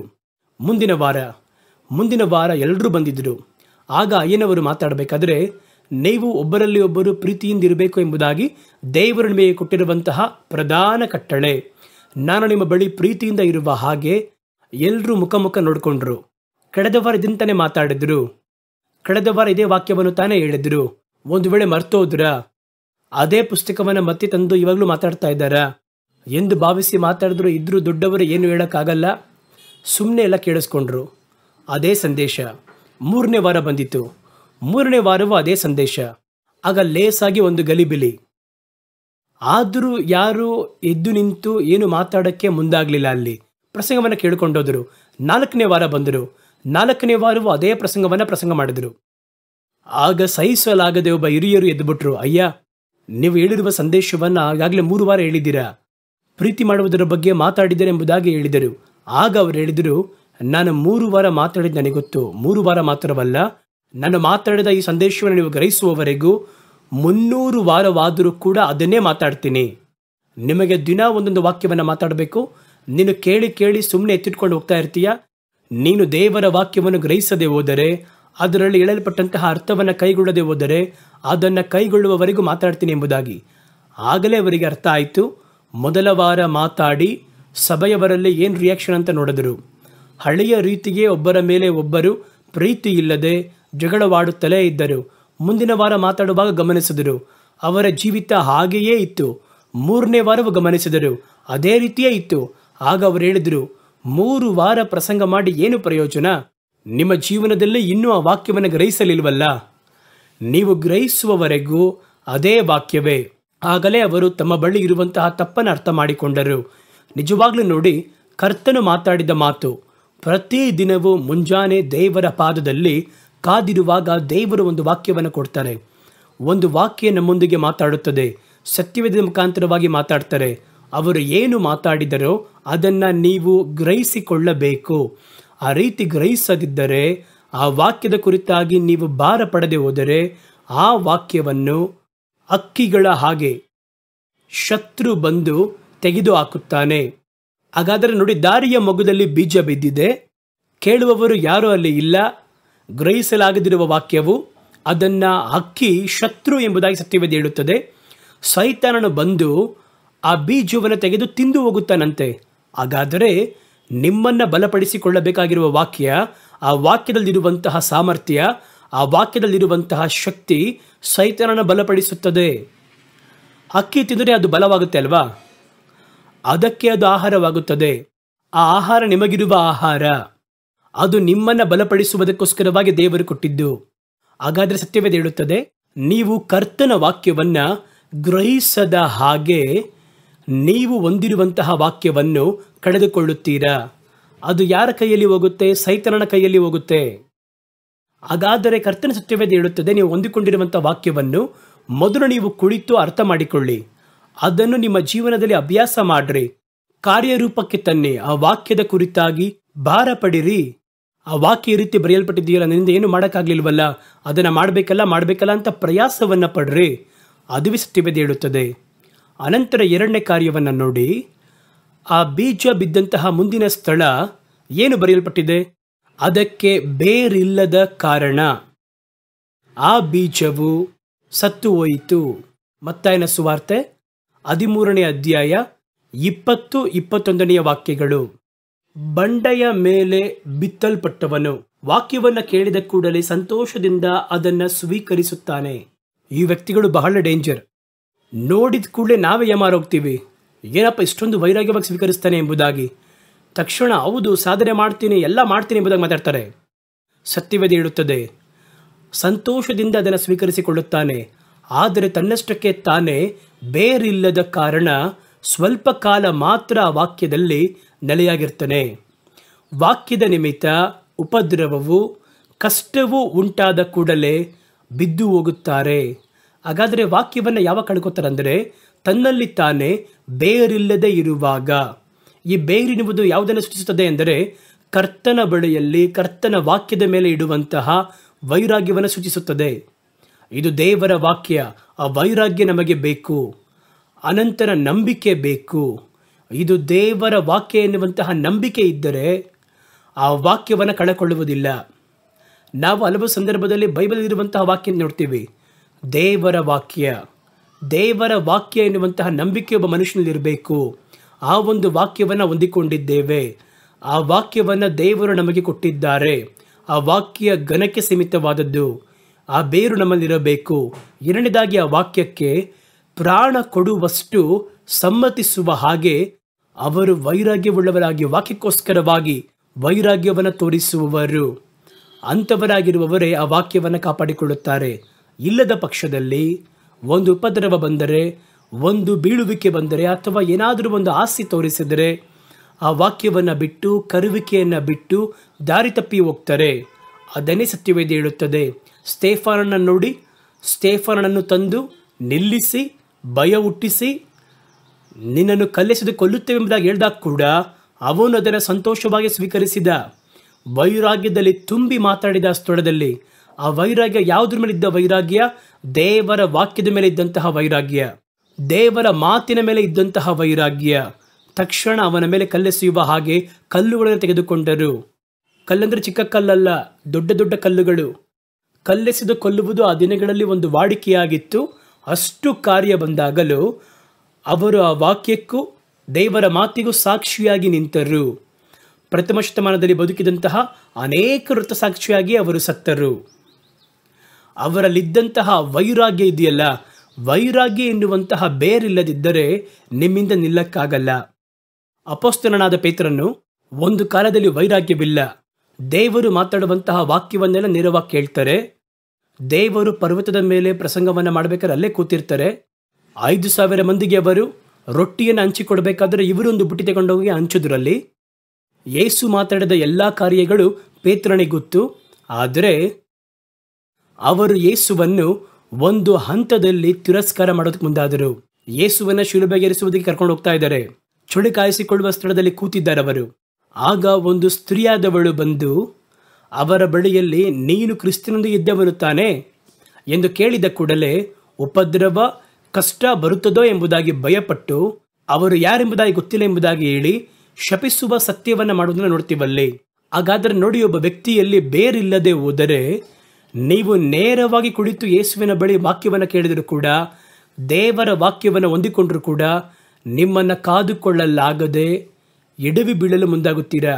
ಅದೇ ಪೇತ್ರನು ಪರಿಶುದ್ಧಾತ್ಮನಿಂದ ತುಂಬಲ್ಪಟ್ಟು 11 ಮಂದಿಯೊಂದಿಗೆ ಸೇರಿ ಅವನು ಎದ್ದು, ಈಗ ಆ ಪೇತ್ರನನ್ನು ನೋಡ್ತೀವಲ್ಲಿ, ವೈರಾಗ್ಯ ತುಂಬಿದ ಪೇತ್ರನು, ಕರ್ತನಿಗೋಸ್ಕರವಾಗಿ ಸಾಯುವುದಕ್ಕೂ ಮುಂದಾದಂತಹ ಪೇತ್ರನು, ದೇವರ ವಾಕ್ಯವನ್ನು ಹೊಂದಿಕೊಂಡಂತಹ, ಕರುವಿಕೆಯನ್ನು ಹೊಂದಿಕೊಂಡಂತಹ ಒಬ್ಬ ಪೇತ್ರನು.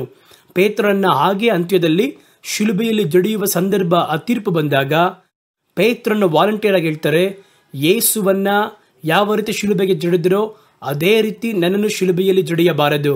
ಅವರ ಹಾಗೆ ಶಿಲುಬೆಯಲ್ಲಿ ತೂಗುವುದಕ್ಕೆ ನಾನು ಪಾತ್ರವಾದವನಲ್ಲ. ಅವರನ್ನು ನೇರವಾಗಿ ಶಿಲುಬೆಗೆ ಜಡಿದ್ರೆ ನನ್ನನ್ನು ಶಿಲುಬೆಯಲ್ಲಿ ಜಡಿದು ತಲೆ ಕೆಳಗೆ ಹಾಕಿ ಅಂತ ಹೇಳಿದ. ಒಬ್ಬ ವ್ಯಕ್ತಿ ಸುಮ್ಮನೆ ತಲೆ ಕೆಳಗೆ ತೂಗಿದ್ರೆ ಎಷ್ಟು ಕಷ್ಟ ಅಂತ ನಿಮಗೆ ಗೊತ್ತು.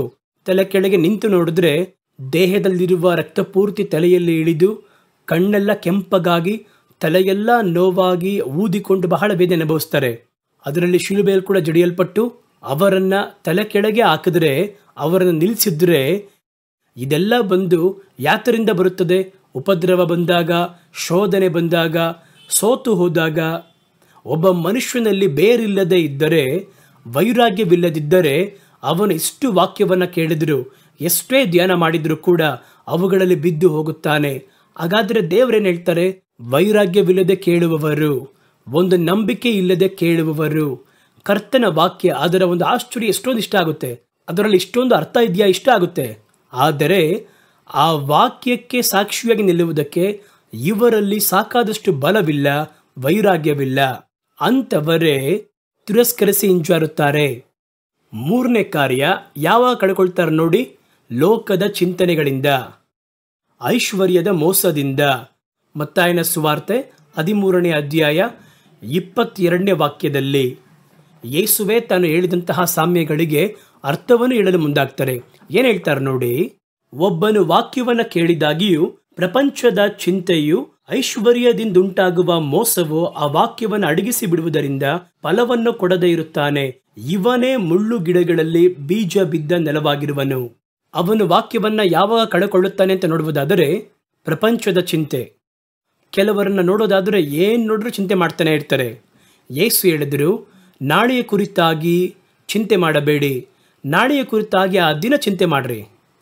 ಆಕಾಶದ ಪಕ್ಷಿಗಳನ್ನು ಗಮನಿಸಿ ನೋಡ್ರಿ, ಅವುಗಳು ಬಿತ್ತುವುದಿಲ್ಲ, ಕೊಯ್ಯುವುದಿಲ್ಲ, ಕಣಜಗಳಲ್ಲಿ ಅದನ್ನು ಸೇರಿಸುವುದೇ ಇಲ್ಲ. ಆದರೆ ನಿಮ್ಮ ಪರಮ ತಂದೆ ಅವುಗಳನ್ನು ಜೀವಿಸುವಂತೆ ಮಾಡುತ್ತಾನೆ. ಏನನ್ನು ತಿನ್ನಬೇಕು, ಏನನ್ನು ಕುಡಿಯಬೇಕು ಎಂಬುದಾಗಿ ಯಾಕೆ ಚಿಂತೆ ಮಾಡ್ತೀರಾ? ಅಡವಿಯ ಹೂವುಗಳನ್ನು ನೋಡಿ, ಅವುಗಳು ಯಾವ ಕಷ್ಟಪಡುವುದಿಲ್ಲ, ಏನೂ ಮಾಡುವುದಿಲ್ಲ. ಆದರೆ ಸಾಲೊಮೋನನಿಗಿಂತಲೂ ಒಬ್ಬನು ತೊಡೆದಿರುವ ಅದು ಹಲವು ವರ್ಣಗಳಿಂದ ತನ್ನನ್ನು ಅಲಂಕರಿಸಿಕೊಂಡಿದೆ. ಹಾಗಾದರೆ ಅಷ್ಟರ ಮಟ್ಟಿಗೆ ನಾನು ನಿಮ್ಮ ಮೇಲೆ ಬಹಳ ಆಸಕ್ತಿ ಉಳ್ಳವನಾಗಿದ್ದೇನೆ ಎಂಬುದಾಗಿ ದೇವರು ಹೇಳ್ತಾರೆ. ಕೆಲವರಿಗೆ ಏನು ನೋಡಿದ್ರೂ ಚಿಂತೆ. ಮಾರ್ತಳು ಮರೇಳು ಎಂಬುದಾಗಿ ಇಬ್ಬರು ಸಹೋದರಿಯರಿದ್ದರು. ಅದರಲ್ಲಿ ಯೇಸು ತನ್ನ ಮನೆಗೆ ಬಂದಾಗ ಮರಿಯಳು ಯೇಸುವಿನ ಪಾದದಲ್ಲಿ ಕೂತು ಅವರು ಹೇಳುವ ವಾಕ್ಯವನ್ನು ಕೇಳುವುದಕ್ಕೆ ಗಮನವುಳ್ಳವಳಾಗಿದ್ಲು. ಮಾರ್ತಳು ಒಳಗೆ ಹೋಗಿ ಯೇಸು ಬಂದರು ಎಂಬುದಾಗಿ ಕೈಕಾಲಾಡ್ತಿಲ್ಲ. ಅವರಿಗೇನಾದರೂ ಅಡುಗೆ ಮಾಡಬೇಕು, ಉಪಚಾರ ಮಾಡಬೇಕು, ನೋಡಬೇಕು ಎಂಬುದಾಗಿ ಓಡಿದ್ಲು. ಆದರೆ ಆ ಮರಿಯಳು ಹೋಗಿ ಯೇಸುವಿನ ಪಾದದಲ್ಲಿ ಕುಳಿತು ಆಕೆಯನ್ನು ನೋಡಿದ ಕೂಡಲೇ ಈ ಸ್ತ್ರೀ ಸಿಟ್ಟು ಬಂತು. ನಾನೊಬ್ಬಳೇ ಇಷ್ಟೊಂದು ಕಷ್ಟಪಡ್ತಾ ಇದ್ದೀನಿ, ಅವಳೋಗಿ ಸುಮ್ಮನೆ ಕೂತಿದ್ದಾಳಲ್ವಾ ಎಂಬುದಾಗಿ ಹೇಳಿ ಬಂದು ಯೇಸುವಿನ ಬಳಿಯಲ್ಲಿ ಕಂಪ್ಲೇಂಟ್ ಮಾಡಿದ್ಲು. ಅವರೇನು ಹೇಳ್ತಾರೆ ನೋಡಿ ದೇವರೇ, ನಾನು ಒಬ್ಬಳಲ್ಲಿ ಕಷ್ಟಪಡ್ತಾ ಇದ್ದೀನಿ, ಈಕೆ ಬಂದು ನಿಮ್ಮ ಪಾದದಲ್ಲಿ ಬಂದು ಕುಳಿತು ನೀವು ಮಾತಾಡುವುದನ್ನು ಕೇಳಿಸ್ಕೊತಾ ಇದ್ದಾಳೆ, ಸ್ವಲ್ಪ ಕೂಡ ಮನೆ ಜವಾಬ್ದಾರಿ ಇಲ್ಲ ಎಂಬುದಾಗಿ. ಆಗ ಯೇಸು ಹೇಳಿದರು, ನೀನು ಹಲವು ಕಾರ್ಯಗಳ ಕುರಿತಾಗಿ ಚಿಂತೆ ಮಾಡ್ತಾ ಇದ್ದೀಯಾ, ನಿನ್ನ ಮನಸ್ಸು ಚಿಂತೆಗಳಿಂದ ತುಂಬಲ್ಪಟ್ಟದ್ದಾಗಿದೆ. ಮರಿಯಳು ತನ್ನನ್ನು ಬಿಟ್ಟು ಒಳ್ಳೆಯ ಪಾತ್ರವನ್ನು ಆರಿಸಿಕೊಂಡಿದ್ದಾಳೆ ಎಂದರು. ಅದುವೇ ದೇವರು ಕೇಳುವುದು. ಚಿಂತೆ ಮಾಡುವುದರಿಂದ ಯಾರು ತನ್ನ ಶರೀರದಲ್ಲಿ ಒಂದು ಮೊಳ ಜಾಸ್ತಿ ಮಾಡಿ ಕಡಿಮೆ ಮಾಡೋಕ್ಕೆ ಸಾಧ್ಯನಾ? ದೇವರು ನೋಡಿಕೊಳ್ಳುತ್ತಾರೆ ಎನ್ನುವ ನಂಬಿಕೆ ನಮ್ಮನ್ನು ಎಂದಿಗೂ ಆಶಾಭಂಗ ಪಡಲು ಬಿಡುವುದಿಲ್ಲ. ಚಿಂತೆ ಬರಬೇಕಾದರೆ, ಲೋಕದ ಚಿಂತೆಗಳು ಬರುವಾಗ ಅದು ದೇವರ ವಾಕ್ಯವನ್ನ ಇರಿಕಿಸುವಂಥದ್ದಾಗಿದೆ. ನಮ್ಮ ಹೃದಯದಲ್ಲಿ ಹೊಂದಿಕೊಂಡಂತಹ ವಾಕ್ಯ ಅದನ್ನು ಇರಿಕಿಸುವುದಕ್ಕೆ ಆರಂಭಿಸಿ ಫಲವಿಲ್ಲದೆ ಆ ಒಂದು ವಾಕ್ಯ ಫಲ ಕೊಡಲಾಗದ ಹಾಗೆ ಕರಗಿ ಹೋಗುತ್ತದೆ. ಇದಕ್ಕಿಂತ ಮತ್ತೊಂದು ಅಪಾಯವಿದೆ. ಅದೇನೆಂದರೆ ಐಶ್ವರ್ಯದ ಮೇಲೆ ಒಂದು ವ್ಯಾಮೋಹ, ಐಶ್ವರ್ಯದ ಮೇಲೆ ಒಂದು ಆಸೆ. ಇದು ಯೇಸು ಹೇಳಿದ್ದು. ಅವರು ಹೇಳ್ತಾರೆ, ಐಶ್ವರ್ಯದ ಮೇಲೆ ಒಂದು ಆಸೆಯು, ಒಂದು ವ್ಯಾಮೋಹವು ಬರುವುದಾದರೆ ಅದು ನೇರವಾಗಿ ಏನನ್ನು ಬಾಧಿಸುತ್ತದೆ ಎಂದರೆ ನಿಮ್ಮ ಹೃದಯದಲ್ಲಿ ಹೊಂದಿರುವಂತಹ ದೇವರ ವಾಕ್ಯವನ್ನು ಬಾಧಿಸುತ್ತದೆ. ಚಿಂತೆ ಯಾವಾಗ ಆ ವಾಕ್ಯವನ್ನು ಇರಿಕಿಸುತ್ತದೋ ಐಶ್ವರ್ಯದ ಮೋಹ ಇರಿಕಿಸುತ್ತದೆ. ಇದು ಯೇಸು ಹೇಳಿದ್ದು. ಈಗ ನೀವು ಯೋಚನೆ ಮಾಡಿ ನೋಡಿ, ಇವತ್ತು ಹಲವು ಸೇವಕರು, ಹಲವು ಸಭೆಯ ಪಾಲಕರು ಐಶ್ವರ್ಯದ ಮೋಹದ ಕುರಿತಾಗಿ ಮಾತಾಡ್ತಾರೆ. ಈ ಲೋಕದಲ್ಲಿ ನೀವು ಯೇಸುವನ್ನು ಸ್ವೀಕರಿಸಿಕೊಂಡರೆ ಹಲವು ಕಾರ್ಯಗಳಿಗೆ ಅಧಿಪತಿ ಆಗ್ತೀರಾ. ನೀವು ಯೇಸುವನ್ನು ಸ್ವೀಕಾರ ಮಾಡಿಕೊಂಡ್ರೆ ಹಲವು ಮನೆಗಳನ್ನು ಕಟ್ಟಿಕೊಳ್ಳಬಹುದು. ನೀನು ಯೇಸುವನ್ನು ಸ್ವೀಕಾರ ಮಾಡಿಕೊಂಡ್ರೆ ಇದಕ್ಕಾಗಿ ಬನ್ನಿ ಅಂತ ಕರೀತಾರೆ. ಒಬ್ಬ ವ್ಯಕ್ತಿಯನ್ನ, ದೇವರ ಬಳಿ ಬರುವವನನ್ನ ನೀವು ಐಶ್ವರ್ಯದ ಕಡೆಗೆ ತಿರುಗಿಸಿದರೆ ಅವರ ಪ್ರಾರ್ಥನೆ ಐಶ್ವರ್ಯದ ಕಡೆಗೆ ತಿರುಗಿ ಸಮೃದ್ಧಿಯ ಬಗ್ಗೆ, ಅವರ ಮನಸ್ಸು ಸಮೃದ್ಧಿಯ ಕುರಿತಾಗಿ, ಐಶ್ವರ್ಯದ ಕುರಿತಾಗಿ, ಈ ಐಶ್ವರ್ಯ ಮಾತ್ರವಲ್ಲ, ಐಶ್ವರ್ಯವಿಲ್ಲದೆ ಅದರ ಮೇಲೆ ಒಂದು ವ್ಯಾಮೋಹ ಬಂದರೆ ಆ ವ್ಯಾಮೋಹ ಕರ್ತನ ವಾಕ್ಯವನ್ನು ಇರುಕಿಸುತ್ತದೆ. ಹಾಗಾದರೆ ನೀವು ಹೇಳಿ, ಐಶ್ವರ್ಯದ ಬಗ್ಗೆ ತಿರುಗುವ ಹಾಗೆ ಮಾತಾಡ್ತಾರಲ್ಲ, ಐಶ್ವರ್ಯವನ್ನು ಹುಡುಕುವನ್ನ ಹಾಗೆ ಹೇಳ್ತಾರಲ್ಲ, ಐಶ್ವರ್ಯಕ್ಕಾಗಿ ಪ್ರಾರ್ಥನೆ ಮಾಡಿ ಅಂತ ಹೇಳ್ತಾರಲ್ಲ, ಐಶ್ವರ್ಯವನ್ನು ಬಯಸುರಿ ಅಂತ ಹೇಳ್ತಾರಲ್ಲ, ಅದು ಎಷ್ಟರ ದೊಡ್ಡ ಕಾರ್ಯ ಅಂತ ಯೋಚನೆ ಮಾಡಿ ನೋಡಿ. ಇವುಗಳು ಯಾವುದು ನಿಮಗೆ ಬೇಕು ಎನ್ನುವುದನ್ನು ತಂದೆ ಅರಿತಿದ್ದಾರೆ. ಮೊದಲನೇದಾಗಿ ದೇವರ ರಾಜ್ಯವನ್ನ, ನೀತಿಯನ್ನ ಹುಡುಕಿರಿ. ಹಲವರು ಲೋಕದ ಕಾರ್ಯಗಳಿಗೆ ಚಿಂತೆ ಮಾಡಿ ಅಂತ ಹೇಳ್ತಾರೆ. ಹಲವರು ಇದಕ್ಕೋಸ್ಕರವಾಗಿ ಒಳಗೋಗ್ತಾರೆ. ಹಲವು ಸೇವಕರು ವೇದಿಕೆಯಿಂದ ಮಾತಾಡ್ಬೇಕಾದ್ರೆ ಹೇಳ್ತಾರೆ, ನೀವು ಯಾವ ರೀತಿ ಐಶ್ವರ್ಯವಂತರಾಗಬಹುದು, ಯಾವ ರೀತಿ ಐಶ್ವರ್ಯ ಸಂಪನ್ನರಾಗಿ ಮಾರ್ಪಡಬಹುದು, ಕ್ರಿಸ್ತನ ಬಳಿ ಬನ್ನಿ, ನಮ್ಮ ಸಭೆಗೆ ಬನ್ನಿ, ದೇವರು ನಿಮ್ಮನ್ನು ಐಶ್ವರ್ಯವಂತರಾಗಿ ಮಾರ್ಪಡಿಸುತ್ತಾರೆ ಎಂದು. ಕರ್ತನು ಹೇಳುತ್ತಾರೆ, ಐಶ್ವರ್ಯದ ಮೇಲೆ ಒಂದು ಆಸೆಯು, ವ್ಯಾಮೋಹ ಉಂಟಾದರೆ ಅದು ವಾಕ್ಯವನ್ನು ಇರುಕಿಸಿ ಹಾಕುತ್ತದೆ ಎಂಬುದಾಗಿ ಹೇಳ್ತಾರೆ. ಹಾಗಾದರೆ ಇದನ್ನು ನಂಬಿ ಒಂದು ಗುಂಪಿನವರು ಸಭೆಗಳಿಗೆ ಹೋಗುವುದು, ಈ ಸಮೃದ್ಧಿಯ ಕುರಿತಾಗಿ ಮಾತಾಡುವಂತಹ ಬೋಧಕರನ್ನು ಹಿಂಬಾಲಿಸುವುದು ಮಾಡ್ತಾ ಇದ್ದಾರೆ. ಇನ್ನೊಂದು ವಾಕ್ಯ ಈ ರೀತಿಯಾಗಿ ಹೇಳುತ್ತದೆ, ಇಹಲೋಕಕ್ಕೆ ಮಾತ್ರ ನನ್ನ ಬಳಿ ಬರುವವನು ಎಲ್ಲರಲ್ಲೂ ಪರಿತಪಿಸುವವನಾಗಿದ್ದಾನೆ. ಇಹಲೋಕ ಅಂದ್ರೇನು? ಈ ಲೋಕದ ಜೀವಿತಕ್ಕೋಸ್ಕರವಾಗಿ ಮಾತ್ರ ಬರುವವನು, ಅವನ ಮಾತು, ನಡತೆ, ಪ್ರಾರ್ಥನೆ, ಅವನ ಒಂದು ಬಯಕೆ ಎಲ್ಲವೂ ಲೋಕದ ಕಡೆಗೆ ಇರುವಂಥದ್ದಾಗಿದೆ. ಅದರಲ್ಲಿ ಕೆಲವರು, ಎಲ್ಲ ಸೇವಕರು ಅಲ್ಲ, ಕೆಲವು ಸೇವಕರು ಅದನ್ನು ಒತ್ತು ಕೊಟ್ಟು ಬೋಧಿಸುತ್ತಾರೆ. ನೀವು ಆಶೀರ್ವಾದವಾಗಿರಬೇಕು, ಆ ಆಶೀರ್ವಾದವನ್ನು ಹೊಂದಬೇಕು, ಸಮೃದ್ಧಿಯನ್ನು ಹೊಂದಬೇಕು. ಯೇಸು ಹೇಳಿದ ಸಮೃದ್ಧಿ ಬೇರೆ, ಇವರು ಭಾವಿಸುತ್ತಿರುವ ಸಮೃದ್ಧಿ ಬೇರೆ.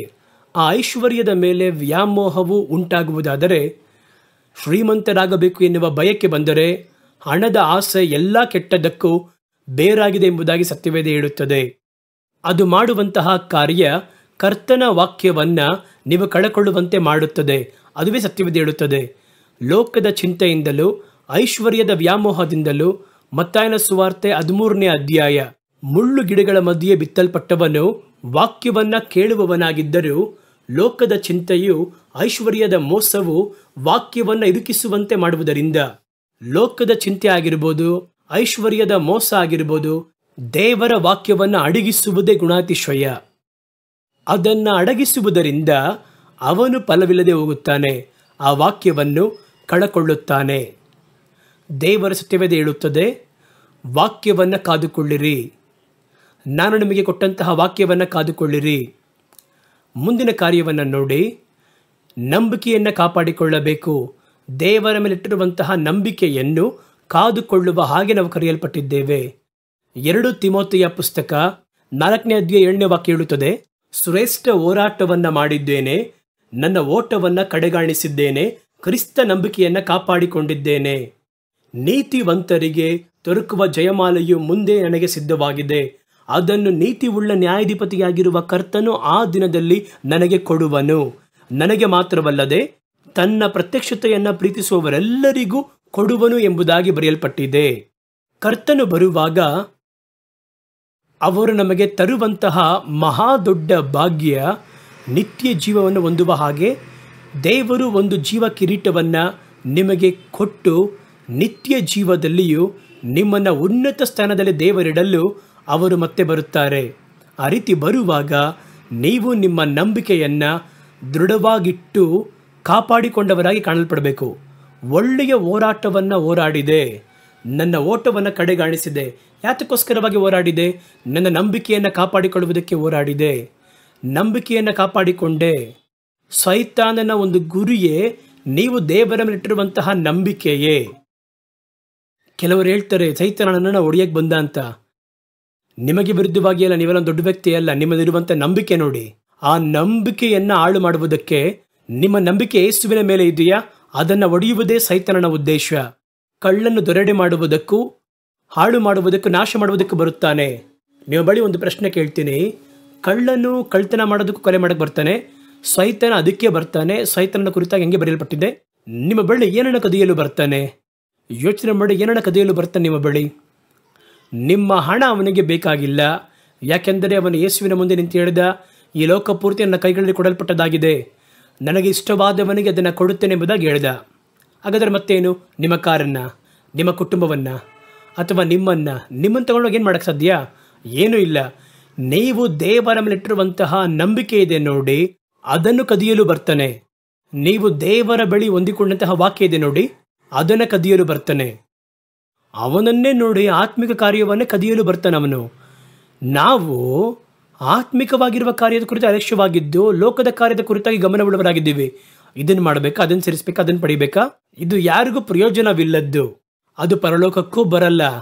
ಸೈತಾನನಿಗೂ ಅದು ಬೇಕಾಗಿಲ್ಲ. ನಮಗೆ ಮಾತ್ರ ಅದು ಬೇಕಾಗಿದೆ. ಇದನ್ನಿಟ್ಟು ನಾವೇನು ಮಾಡ್ತೀವಿ? ಹಾಗಾದರೆ ಸತ್ಯವೇದ ಹೇಳುತ್ತದೆ, ನಂಬಿಕೆಯನ್ನು ಕಾಪಾಡಿಕೊಳ್ಳಿರಿ. ದೇವರ ಮೇಲೆ ಒಂದು ನಂಬಿಕೆ ಇಟ್ಟಿದ್ದೀರಲ್ವಾ? ಕರ್ತನೇ ದೇವರು ಎಂಬುದಾಗಿ ಒಂದು ನಂಬಿಕೆ ಇದೆ ಅಲ್ವಾ? ಕರ್ತನ ವಾಕ್ಯದ ಮೇಲೆ ಒಂದು ನಂಬಿಕೆ ಇದೆ ಅಲ್ವಾ? ಕರ್ತನ ವಾಕ್ಯದ ಮೇಲೆ, ಕರ್ತನ ಮೇಲೆ ಒಂದು ನಂಬಿಕೆ, ಒಂದು ವಿಶ್ವಾಸ ಇದೆ ಅಲ್ವಾ? ಆ ನಂಬಿಕೆಯನ್ನು ಹೇಗಾದರೂ ಒಡೆದಾಕಬೇಕು. ಆ ನಂಬಿಕೆಯ ಸ್ಥಿತಿಯಿಂದ ಹೇಗಾದರೂ ಬೇರ್ಪಡಿಸಬೇಕು. ಅದುವೇ. ಹಾಗಾದರೆ ಆ ನಂಬಿಕೆಯನ್ನು ಕಾಪಾಡಿಕೊಳ್ಳಲು ಹೋರಾಡಬೇಕಾಗಿದೆ. ನೀವು ಖಂಡಿತವಾಗಿ ಒಂದು ಹೋರಾಟವನ್ನು ನೀವು ಹೋರಾಡಬೇಕು. ಯೂದನ ಪುಸ್ತಕ 1ನೇ ಅಧ್ಯಾಯ 3ನೇ ವಾಕ್ಯ ಹೇಳುತ್ತದೆ ನೋಡಿ. ಅದರಲ್ಲಿ ಅವರು ಹೇಳ್ತಾರೆ, ಪ್ರಿಯರೇ, ನಮಗೆ ಹುದುವಾಗಿರುವ ರಕ್ಷಣೆಯ ವಿಷಯದಲ್ಲಿ ನಿಮಗೆ ಬರೆಯುವುದಕ್ಕೆ ಪೂರ್ಣಾಸಕ್ತಿಯಿಂದ ಪ್ರಯತ್ನ ಮಾಡುತ್ತಿದ್ದಾಗ ದೇವ ಜನರಿಗೆ ಶಾಶ್ವತವಾಗಿರುವಂತೆ ಒಂದೇ ಸಾರಿ ಒಪ್ಪಿಸಲ್ಪಟ್ಟಂತಹ ನಂಬಿಕೆಯನ್ನು, ಇದರಲ್ಲಿ ಅವರು ಒಂದು ಹೊಸ ಕಾರ್ಯವನ್ನು ಹೇಳುತ್ತಾರೆ. ಗಮನಿಸಿ, ನನಗೆ ಕರ್ತನ ಮೇಲೆ ಒಂದು ನಂಬಿಕೆ ಬಂದಿದೆ, ನಿಮಗೆ ಕರ್ತನ ಮೇಲೆ ಒಂದು ನಂಬಿಕೆ ಬಂದಿದೆ. ನಾನು ಒಂದು ಕಾಲದಲ್ಲಿ ಅಪನಂಬಿಕೆ ಉಳ್ಳವನಾಗಿದ್ದೆ. ನೀವೆಂಗಿದ್ರು ನನಗೆ ಗೊತ್ತಿಲ್ಲ. ನಾನು ದೇವರು ಇಲ್ಲ ಎಂಬುದಾಗಿ ನಾಸ್ತಿಕತ್ವದ ಸಂಘದಲ್ಲಿದ್ದೆ. ಅದರ ಒಂದು ಅನುಯಾಯಿಯಾಗಿದ್ದೆ. ಅದನ್ನು ನಂಬಿದೆ, ದೇವರೆಲ್ಲ ಇಲ್ಲ ಎಂಬುದಾಗಿ. ಆ ರೀತಿ ಕೇಡು ಕೆಟ್ಟಂತಹ ನಂಬಿಕೆಯಲ್ಲಿದ್ದಂತಹ ನಾನು ದೇವರ ಕೃಪೆಯಿಂದ ಅವರನ್ನು ನಂಬುವಂತಹ ಒಳ್ಳೆ ಭಾಗ್ಯವನ್ನು ಪಡೆದೆ. ನೀವು ಏನೋ ಒಂದು ಸ್ಥಿತಿಯಿಂದ ದೇವರನ್ನು ನಂಬುವಂತಹ ಒಂದು ಹೊಸ ಅನುಭವವನ್ನು ಹೊಂದಿರ್ತೀರ. ಆದರೆ ಸತ್ಯವೇದ ಇದರಲ್ಲಿ ಹೊಸದಾಗಿ ಒಂದು ಕಾರ್ಯ ಹೇಳುತ್ತದೆ. ಈ ಒಂದು ನಂಬಿಕೆಯನ್ನು ಕರ್ತನು ಒಮ್ಮೆ ಮಾತ್ರ ಕೊಡುತ್ತಾರೆ, ಒಂದೇ ಬಾರಿ. ಆ ನಂಬಿಕೆಯನ್ನು ಕಳಕೊಂಡರೆ ಮತ್ತೆ ಅದನ್ನು ಹೊಂದುವುದು ಕಷ್ಟ. ಆದ್ರಿಂದನೇ ಹೇಳ್ತಾರೆ ನೋಡಿ, ದೇವ ಜನರಿಗೆ ಶಾಶ್ವತವಾಗಿರುವಂತೆ ಒಂದೇ ಸಾರಿ ಒಪ್ಪಿಸಲ್ಪಟ್ಟಂತ ನಂಬಿಕೆ. ನಮಗೆ ಕೊಡಲ್ಪಟ್ಟಂತಹ ನಂಬಿಕೆ ಒಂದೇ ಬಾರಿ. ದೇವ ಜನರಿಗೆ ಶಾಶ್ವತವಾಗಿರುವಂತೆ ಒಂದೇ ಸಾರಿ ಒಪ್ಪಿಸಲ್ಪಟ್ಟಂತಹ ನಂಬಿಕೆಯನ್ನು ಕಾಪಾಡಿಕೊಳ್ಳುವುದಕ್ಕೆ ನೀವು ಹೋರಾಡಬೇಕೆಂದು ಎಚ್ಚರಿಸಿ ಬರೆಯುವುದು ಅವಶ್ಯವೆಂದು ನನಗೆ ತೋಚಿತು. ನಾನು ಬಹಳದಿಂದ ಒಂದು ಕಾರ್ಯವನ್ನು ಯೋಚನೆ ಮಾಡ್ತಾ ಇದ್ದೀನಿ. ನಂಬಿಕೆ ಕುರಿತಾಗಿ ನೀವು ಗಮನವಾಗಿರಬೇಕು. ನಂಬಿಕೆಯನ್ನು ಕಾಪಾಡಲು ಬಯಸಿದರೆ ನೀವು ಹಲವು ವಿಷಯದಲ್ಲಿ ಹೋರಾಡಬೇಕಾಗಿರುವುದು. ಸೈತಾನನು ಅದಕ್ಕೆ ನಿಮ್ಮ ಬಳಿಯಲ್ಲಿ ಯುದ್ಧ ಮಾಡ್ತಿದ್ದಾನೆ. ಹೇಗಾದರೂ ನಿಮ್ಮ ನಂಬಿಕೆಯನ್ನು ಹಾಳು ಮಾಡಬೇಕು, ಅದನ್ನು ನಾಶ ಮಾಡಬೇಕು. ದೇವರ ಮೇಲೆ ನೀವಿಟ್ಟಿರುವಂತಹ ನಂಬಿಕೆಯನ್ನು ಕೆಡಿಸಿಬಿಡಬೇಕು. ಅದಕ್ಕಾಗಿಯೇ ಅಷ್ಟೊಂದು ಪ್ರಯಾಸ ಪಡ್ತಾ ಇದ್ದಾನೆ. ಹಾಗಾದರೆ ನೀವು ಆ ನಂಬಿಕೆಯನ್ನು ಕಾದುಕೊಳ್ಳಲು ಹಲವು ಸ್ಥಳಗಳಲ್ಲಿ ಹೋರಾಡಬೇಕಾಗಿದೆ. ಮನುಷ್ಯರೊಂದಿಗೆ ಹೋರಾಡಬೇಕು, ಸೈತಾನನೊಂದಿಗೆ ಹೋರಾಡಬೇಕು, ನಿಮ್ಮ ಮನಸ್ಸೊಂದಿಗೆ ಹೋರಾಡಬೇಕು. ಕೆಲವು ವೇಳೆ ನೋಡಿ, ನಿಮ್ಮ ನಂಬಿಕೆ ನನಗೆ ಯಾಕೆ ಈ ರೀತಿ ಆಯಿತು, ನಿಮ್ಮ ಮನದೊಂದಿಗೆ ನೀವು ಹೋರಾಡಬೇಕು. ನಿಮ್ಮ ಮನಸ್ಸನ್ನು ನೀವು ಸಂತೈಸಬೇಕು. ಮತ್ತೊಬ್ಬರು ಕೂಡ ಒಂಥರ. ಆದರೆ ಈ ಹೃದಯ ವಿಶ್ವಾಸಕ್ಕೆ ವಿರುದ್ಧವಾಗಿ ಮಾತಾಡಿದ್ರೆ ಅದನ್ನು ಮತ್ತೆ ಎಳೆಯುವುದು ಬಹಳ ಕಷ್ಟ. ಯೋಬನಿಗೆ ಆ ರೀತಿ ಸ್ನೇಹಿತರು ಬಂದು ಮಾತಾಡಿದ್ರು, ಹೆಂಡತಿ ಬಂದು ಮಾತಾಡಿದ್ಲು, ಇನ್ನು ನಿನ್ನ ಉತ್ತಮತನದಲ್ಲಿ ಸತ್ಯವಂತನಾಗಿದ್ದೀಯೋ, ದೇವರನ್ನ ದೂಷಿಸಿ ಪ್ರಾಣವನ್ನು ಬಿಡು ಅಂತ ಹೇಳಿದ್ರು. ಆದರೆ ಯೋಬನು ಮಾತ್ರ ಯಾವ ಸ್ಥಿತಿಯಲ್ಲೂ ತನ್ನ ನಂಬಿಕೆಯಿಂದ ತಿರುಗಲೇ ಇಲ್ಲ. ಎಲ್ಲ ಹೋಯ್ತು, ನಾನು ತೆಗೆದುಕೊಂಡು ಬಂದೆ, ಕರ್ತನು ಕೊಟ್ಟನು, ಕರ್ತನು ತೆಗೆದುಕೊಂಡನು, ಆತನ ಪರಿಶುದ್ಧ ನಾಮಕ್ಕೆ ಸ್ತೋತ್ರ ಎಂಬುದಾಗಿ. ಶರೀರ ಬಲಹೀನವಾಯಿತು. ಸ್ನೇಹಿತರು ಬಂದು ಹೋರಾಡ್ತಾ ಇದ್ದಾರೆ, ನೀನು ಈ ಪಾಪ ಮಾಡಿರ್ಬೋದು, ಆ ಪಾಪ ಮಾಡಿರ್ಬೋದು ಎಂಬುದಾಗಿ ಗೊಂದಲ ಮಾಡ್ತಿದ್ದಾರೆ. ಹೆಂಡತಿ ದೇವರನ್ನು ದೂಷಣೆ ಮಾಡಿ ಬಿಡು ಅಂತ ಹೇಳ್ತಾ ಇದ್ದಾಳೆ. ಪರಿಸ್ಥಿತಿ ಅವರಿಗೆ ಎದುರಾಗಿ ಮಾರ್ಪಟ್ಟಿದೆ. ಆದರೆ ಅವರು ಅಷ್ಟೊಂದು ಹೋರಾಟವನ್ನು ಹೋರಾಡಿದರು. ಅವರ ನಂಬಿಕೆಯನ್ನು ಕಾಪಾಡಿಕೊಳ್ಳುವುದಕ್ಕೆ ಸೈತಾನನೊಂದಿಗೆ ಹೋರಾಡಬೇಕು, ಮನುಷ್ಯರೊಂದಿಗೆ ಹೋರಾಡಬೇಕು, ಸುತ್ತಲಿರುವಂಥ ಪರಿಸ್ಥಿತಿಯೊಂದಿಗೆ ಹೋರಾಡಬೇಕು, ನಿಮ್ಮ ಹೃದಯದೊಂದಿಗೆ ಹೋರಾಡಬೇಕು. ಹೃದಯದಲ್ಲಿ ಒಂದು ಹೋರಾಟ ಬರುತ್ತೆ. ನಾವೇನೋ ತಪ್ಪು ಮಾಡಿಬಿಟ್ಟುವ ಏನೋ, ಅಥವಾ ನಮ್ಮ ನಂಬಿಕೆ ಕಾಪಾಡಲ್ಪಡಲಿಲ್ವಲ್ಲ, ಈ ರೀತಿ ಹಲವು ಕಾರ್ಯ ಬಂದು ಆ ನಂಬಿಕೆ ಕಳಕೊಳ್ಳುವಂತೆ ಮಾಡುತ್ತದೆ. ಆದ್ದರಿಂದ ನಂಬಿಕೆಯನ್ನು ಕಾದುಕೊಳ್ಳುವುದಕ್ಕೆ ಗಮನವಾಗಿರಬೇಕು.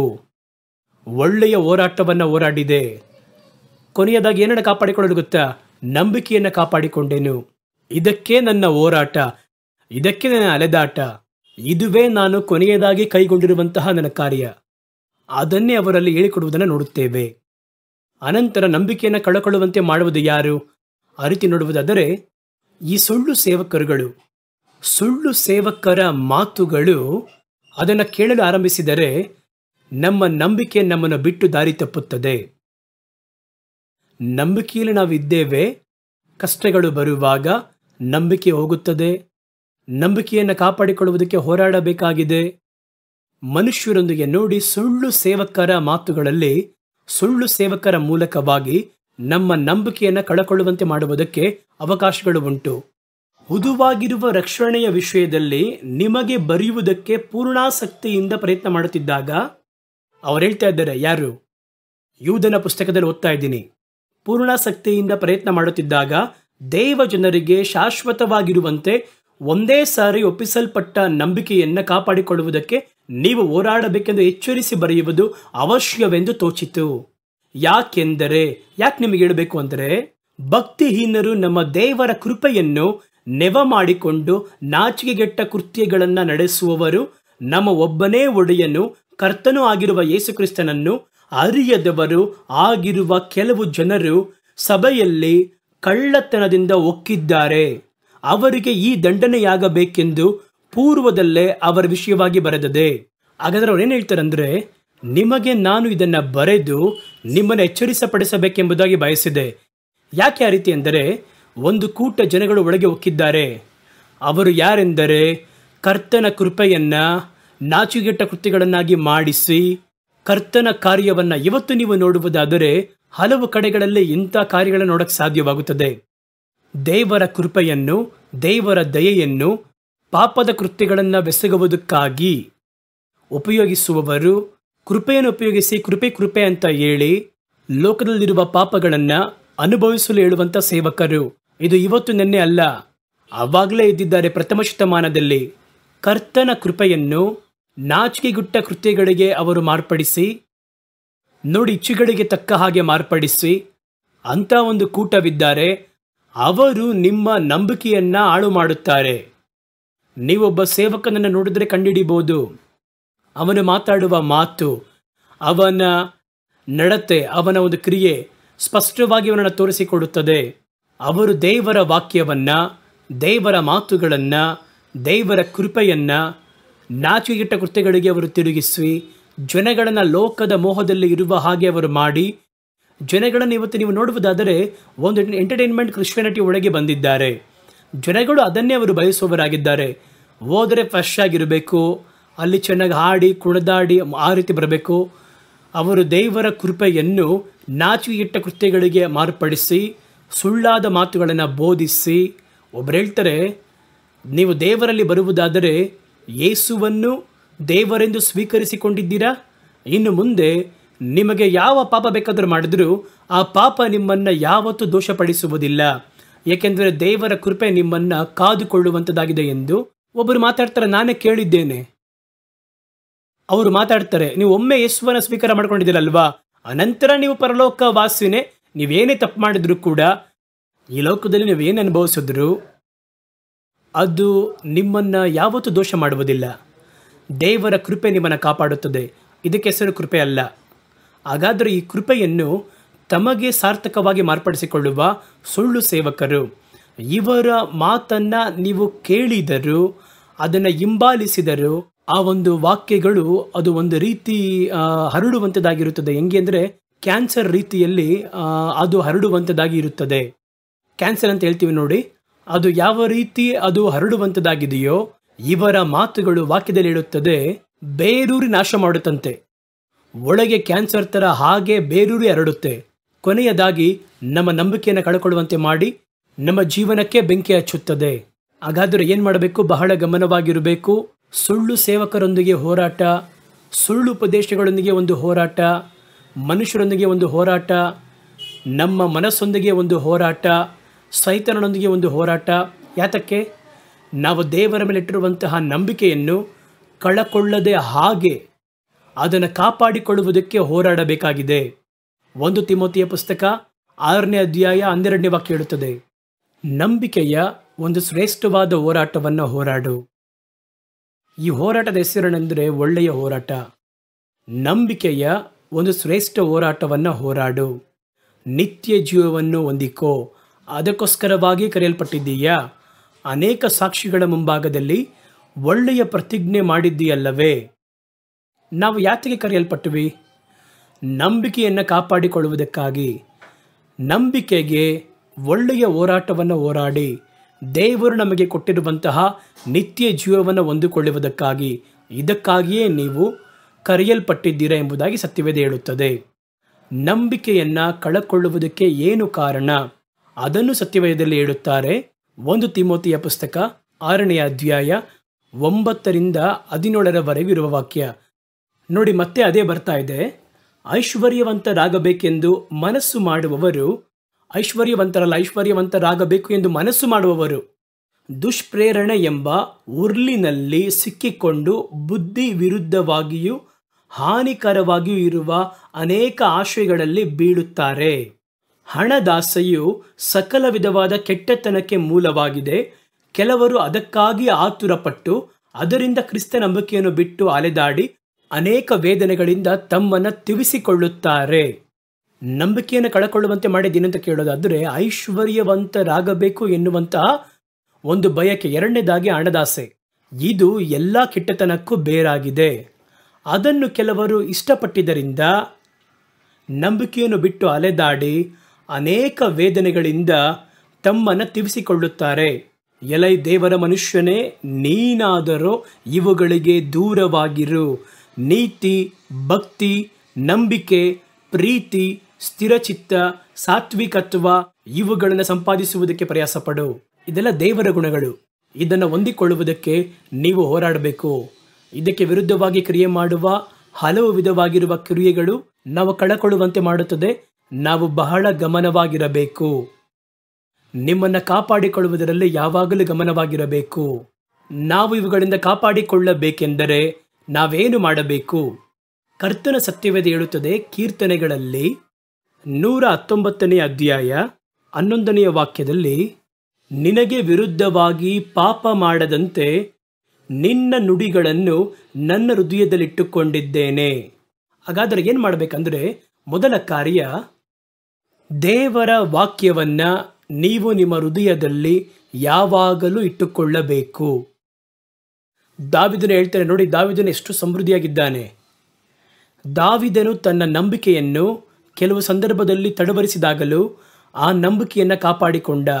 ಅವ್ರು ಹೇಳ್ತಾರೆ, ನಾನು ಪಾಪ ಮಾಡಿ ನಿಮ್ಮನ್ನು ಬಿಟ್ಟು ದೂರ ಸರಿಯದ ಹಾಗೆ ನಿಮ್ಮ ವಾಕ್ಯವನ್ನು, ನಿಮ್ಮ ನುಡಿಗಳನ್ನು ನನ್ನ ಹೃದಯದಲ್ಲಿಟ್ಟುಕೊಂಡಿದ್ದೇನೆ. ಎರಡನೇ ಕಾರ್ಯ ಏನು ಮಾಡಬೇಕಂದ್ರೆ, ದೇವರನ್ನು ನಿಮ್ಮ ಮುಂದೆ ಯಾವಾಗಲೂ ಇಟ್ಟುಕೊಳ್ಳಬೇಕು. ಸತ್ಯವಾದ ಹೇಳುತ್ತದೆ, ದೇವರನ್ನು ಮುಂದೆ ಇಟ್ಕೋಬೇಕು ಯಾವಾಗಲೂ. ನಾವು ಕರ್ತನನ್ನು ಯಾವಾಗೆಲ್ಲ ಮುಂದಿಟ್ಟುಕೊಳ್ಳುತ್ತೇವೆ ಯೋಚನೆ ಮಾಡಿ ನೋಡಿ. ಒಂದು ಚರ್ಚಿಗೆ ಬರಬೇಕಾದ್ರೆ, ಒಂದು ಪ್ರಾರ್ಥನೆಯಲ್ಲಿ ಕೂರುವಾಗ ಅಷ್ಟೇ ತಾನೇ. ಹಾಗಾದರೆ ಆ ಸಮಯದಲ್ಲೆಲ್ಲ ಸೈತಾನ ಮಾತಾಡದೇ ಇರ್ತಾನೆ, ಆದರೆ ದೇವರು ಮುಂದೆ ನಿಂತಿದ್ದಾರಲ್ಲ, ಇವನು ಕರ್ತನ ಮುಂದೆ ನಿಂತಿದ್ದಾನೆ ಎಂಬುದಾಗಿ. ನೀವು ಹೊರಗೆ ಬಂದ ಕೂಡಲೇ ದೇವರಿಗೂ ನಮಗೂ ಮಧ್ಯದಲ್ಲಿರುವಂತಹ ಸಂಪರ್ಕವನ್ನು ನಾವು ತುಂಡರಿಸಿಕೊಂಡಾಗ ಸೈತಾನ ಒಳಗೆ ಬಂದ್ಬಿಡ್ತಾನೆ. ಅವಾಗೇನು ಮಾಡಬೇಕು ಅಂದರೆ, ದೇವರನ್ನು ಯಾವಾಗಲೂ ನೀವು ಮುಂದೆ ಇಟ್ಕೋಬೇಕು. ಅದು ಯಾವ ರೀತಿ ಮುಂದೆ ಇಟ್ಟುಕೊಳ್ಳುವುದು? ದೇವರು ನನ್ನ ಜೊತೆ ಇದ್ದಾರೆ, ಅವರು ನನ್ನ ಪಕ್ಕದಲ್ಲಿ ಇದ್ದಾರೆ, ಲೋಕದ ಸಮಾಪ್ತಿಯವರೆಗೂ ಎಲ್ಲ ದಿನಗಳಲ್ಲಿಯೂ ನನ್ನ ಜೊತೆ ಇದ್ದೇನೆ ಎಂಬುದಾಗಿ ವಾಗ್ದಾನ ಮಾಡಿದ್ದಾರೆ ಎನ್ನುವುದನ್ನು ನೀವು ನಿರ್ದಿಷ್ಟವಾಗಿ ನಂಬಬೇಕು. ಅವರು ಇದ್ದಾರೆ ಎನ್ನುವಂತಹ ಭಾವನೆ ಇರಬೇಕು. ಏನು ಮಾಡಿದ್ರು, ನೀವು ಮುಚ್ಚಲ್ಪಟ್ಟ ಬಾಗಿಲ ಮಧ್ಯೆ ಇದ್ದರೂ ಕೂಡ, ಯಾರು ನೋಡಲಿಲ್ಲ ಅಂತಿದ್ರೂ ಕೂಡ ಅಲ್ಲಿ ದೇವರಿದ್ದಾರೆ ಎನ್ನುವ ಭಾವನೆ ನಿಮ್ಮಲ್ಲಿರಬೇಕು. ದೇವರನ್ನು ಯಾವಾಗಲೂ ಮುಂದೆ ಇಟ್ಟುಕೊಳ್ಳಬೇಕು. ಕೀರ್ತನೆಗಳು 16ನೇ ಅಧ್ಯಾಯ 8ನೇ ವಾಕ್ಯವು ಈ ರೀತಿಯಾಗಿ ಹೇಳುತ್ತದೆ, ನಾನು ಯೆಹೋವನನ್ನು ಯಾವಾಗಲೂ ನನ್ನ ಎದುರಿಗೆ ಇಟ್ಟುಕೊಂಡಿದ್ದೇನೆ. ಆತನು ನನ್ನ ಬಲಗಡೆಯಲ್ಲಿ ಇರುವುದರಿಂದ ನಾನು ಎಂದಿಗೂ ಕದಲುವುದಿಲ್ಲ. ಅವರು ನನ್ನ ಬಲಗಡೆಯಲ್ಲಿ ಇದ್ದಾರೆ, ಅವರ ಜೊತೆಗೇ ಇದ್ದಾರೆ, ಅದು ಗೊತ್ತಿರುವಾಗ ನಾನು ಹೇಗೆ ತಪ್ಪು ಮಾಡೋಕ್ಕೆ ಸಾಧ್ಯ? ಒಬ್ಬ ಮನುಷ್ಯನು ತಾನು ವೈಯಕ್ತಿಕವಾಗಿ ಇದ್ದಾನೆ ಎನ್ನುವುದಾಗಿ ಅನುಭವಿಸುವಾಗಲೇ ತಪ್ಪು ಮಾಡ್ತಾನೆ ಅವನು. ಆದರೆ ಕರ್ತನು ನನ್ನ ಜೊತೆ ಇದ್ದಾರೆ, ನನ್ನ ಜೊತೆ ಒಬ್ಬರಿದ್ದಾರೆ, ಅವರು ಮಹಾಪರಿಶುದ್ಧನು, ಆ ರೀತಿ ಒಂದು ಭಾವನೆಯನ್ನು ಬೆಳೆಸಿಕೊಳ್ಳುವುದೇ ದೇವರು ನಿಮ್ಮ ಮುಂದೆ ಇಟ್ಟುಕೊಳ್ಳುವುದಕ್ಕೆ ಅರ್ಥ. ಯೋಸೇಪನು ತನ್ನ ದಾರಿಯಲ್ಲಿ ಈ ರೀತಿಯಾಗೇ ಇದ್ದ. ಯೋಸೇಪನು ತಪ್ಪು ಮಾಡುವುದಕ್ಕೆ ಒಂದು ಅವಕಾಶ ಸಿಕ್ಕಿತ್ತು. ಆದರೆ ಅವಕಾಶದಲ್ಲಿ ಅವರು ಹೇಳುವುದನ್ನು ನೋಡಿ, ನನ್ನ ದೇವರ ಮುಂದೆ ಇಷ್ಟು ದೊಡ್ಡ ಪಾಪವನ್ನು ಯಾವ ರೀತಿ ಮಾಡಲಿ ಅಂತ ಕೇಳಿದ. ಹಾಗಾದರೆ ಅವರಿಗೆ ಗೊತ್ತು ದೇವರು ನನ್ನ ಜೊತೆ ಇದ್ದಾರೆ ಎಂಬುದಾಗಿ. ನನ್ನ ಸಹೋದರರು ಎಲ್ಲ ಇದ್ದ ಕಾಲಘಟ್ಟದಲ್ಲಿ ನನ್ನ ತಂದೆಯ ಮನೆಯಲ್ಲಿ ಇರುವಾಗಲೂ ಕೂಡ ದೇವರ ನನ್ನ ಸಂಗಡನೆ ಮಾತಾಡಿದ್ರು, ದರ್ಶನದಲ್ಲಿ ಮಾತಾಡಿದ್ರು, ಬರುವಂಥ ಕಾರ್ಯದ ಕುರಿತಾಗಿ ಪ್ರಕಟಿಸಿದರು.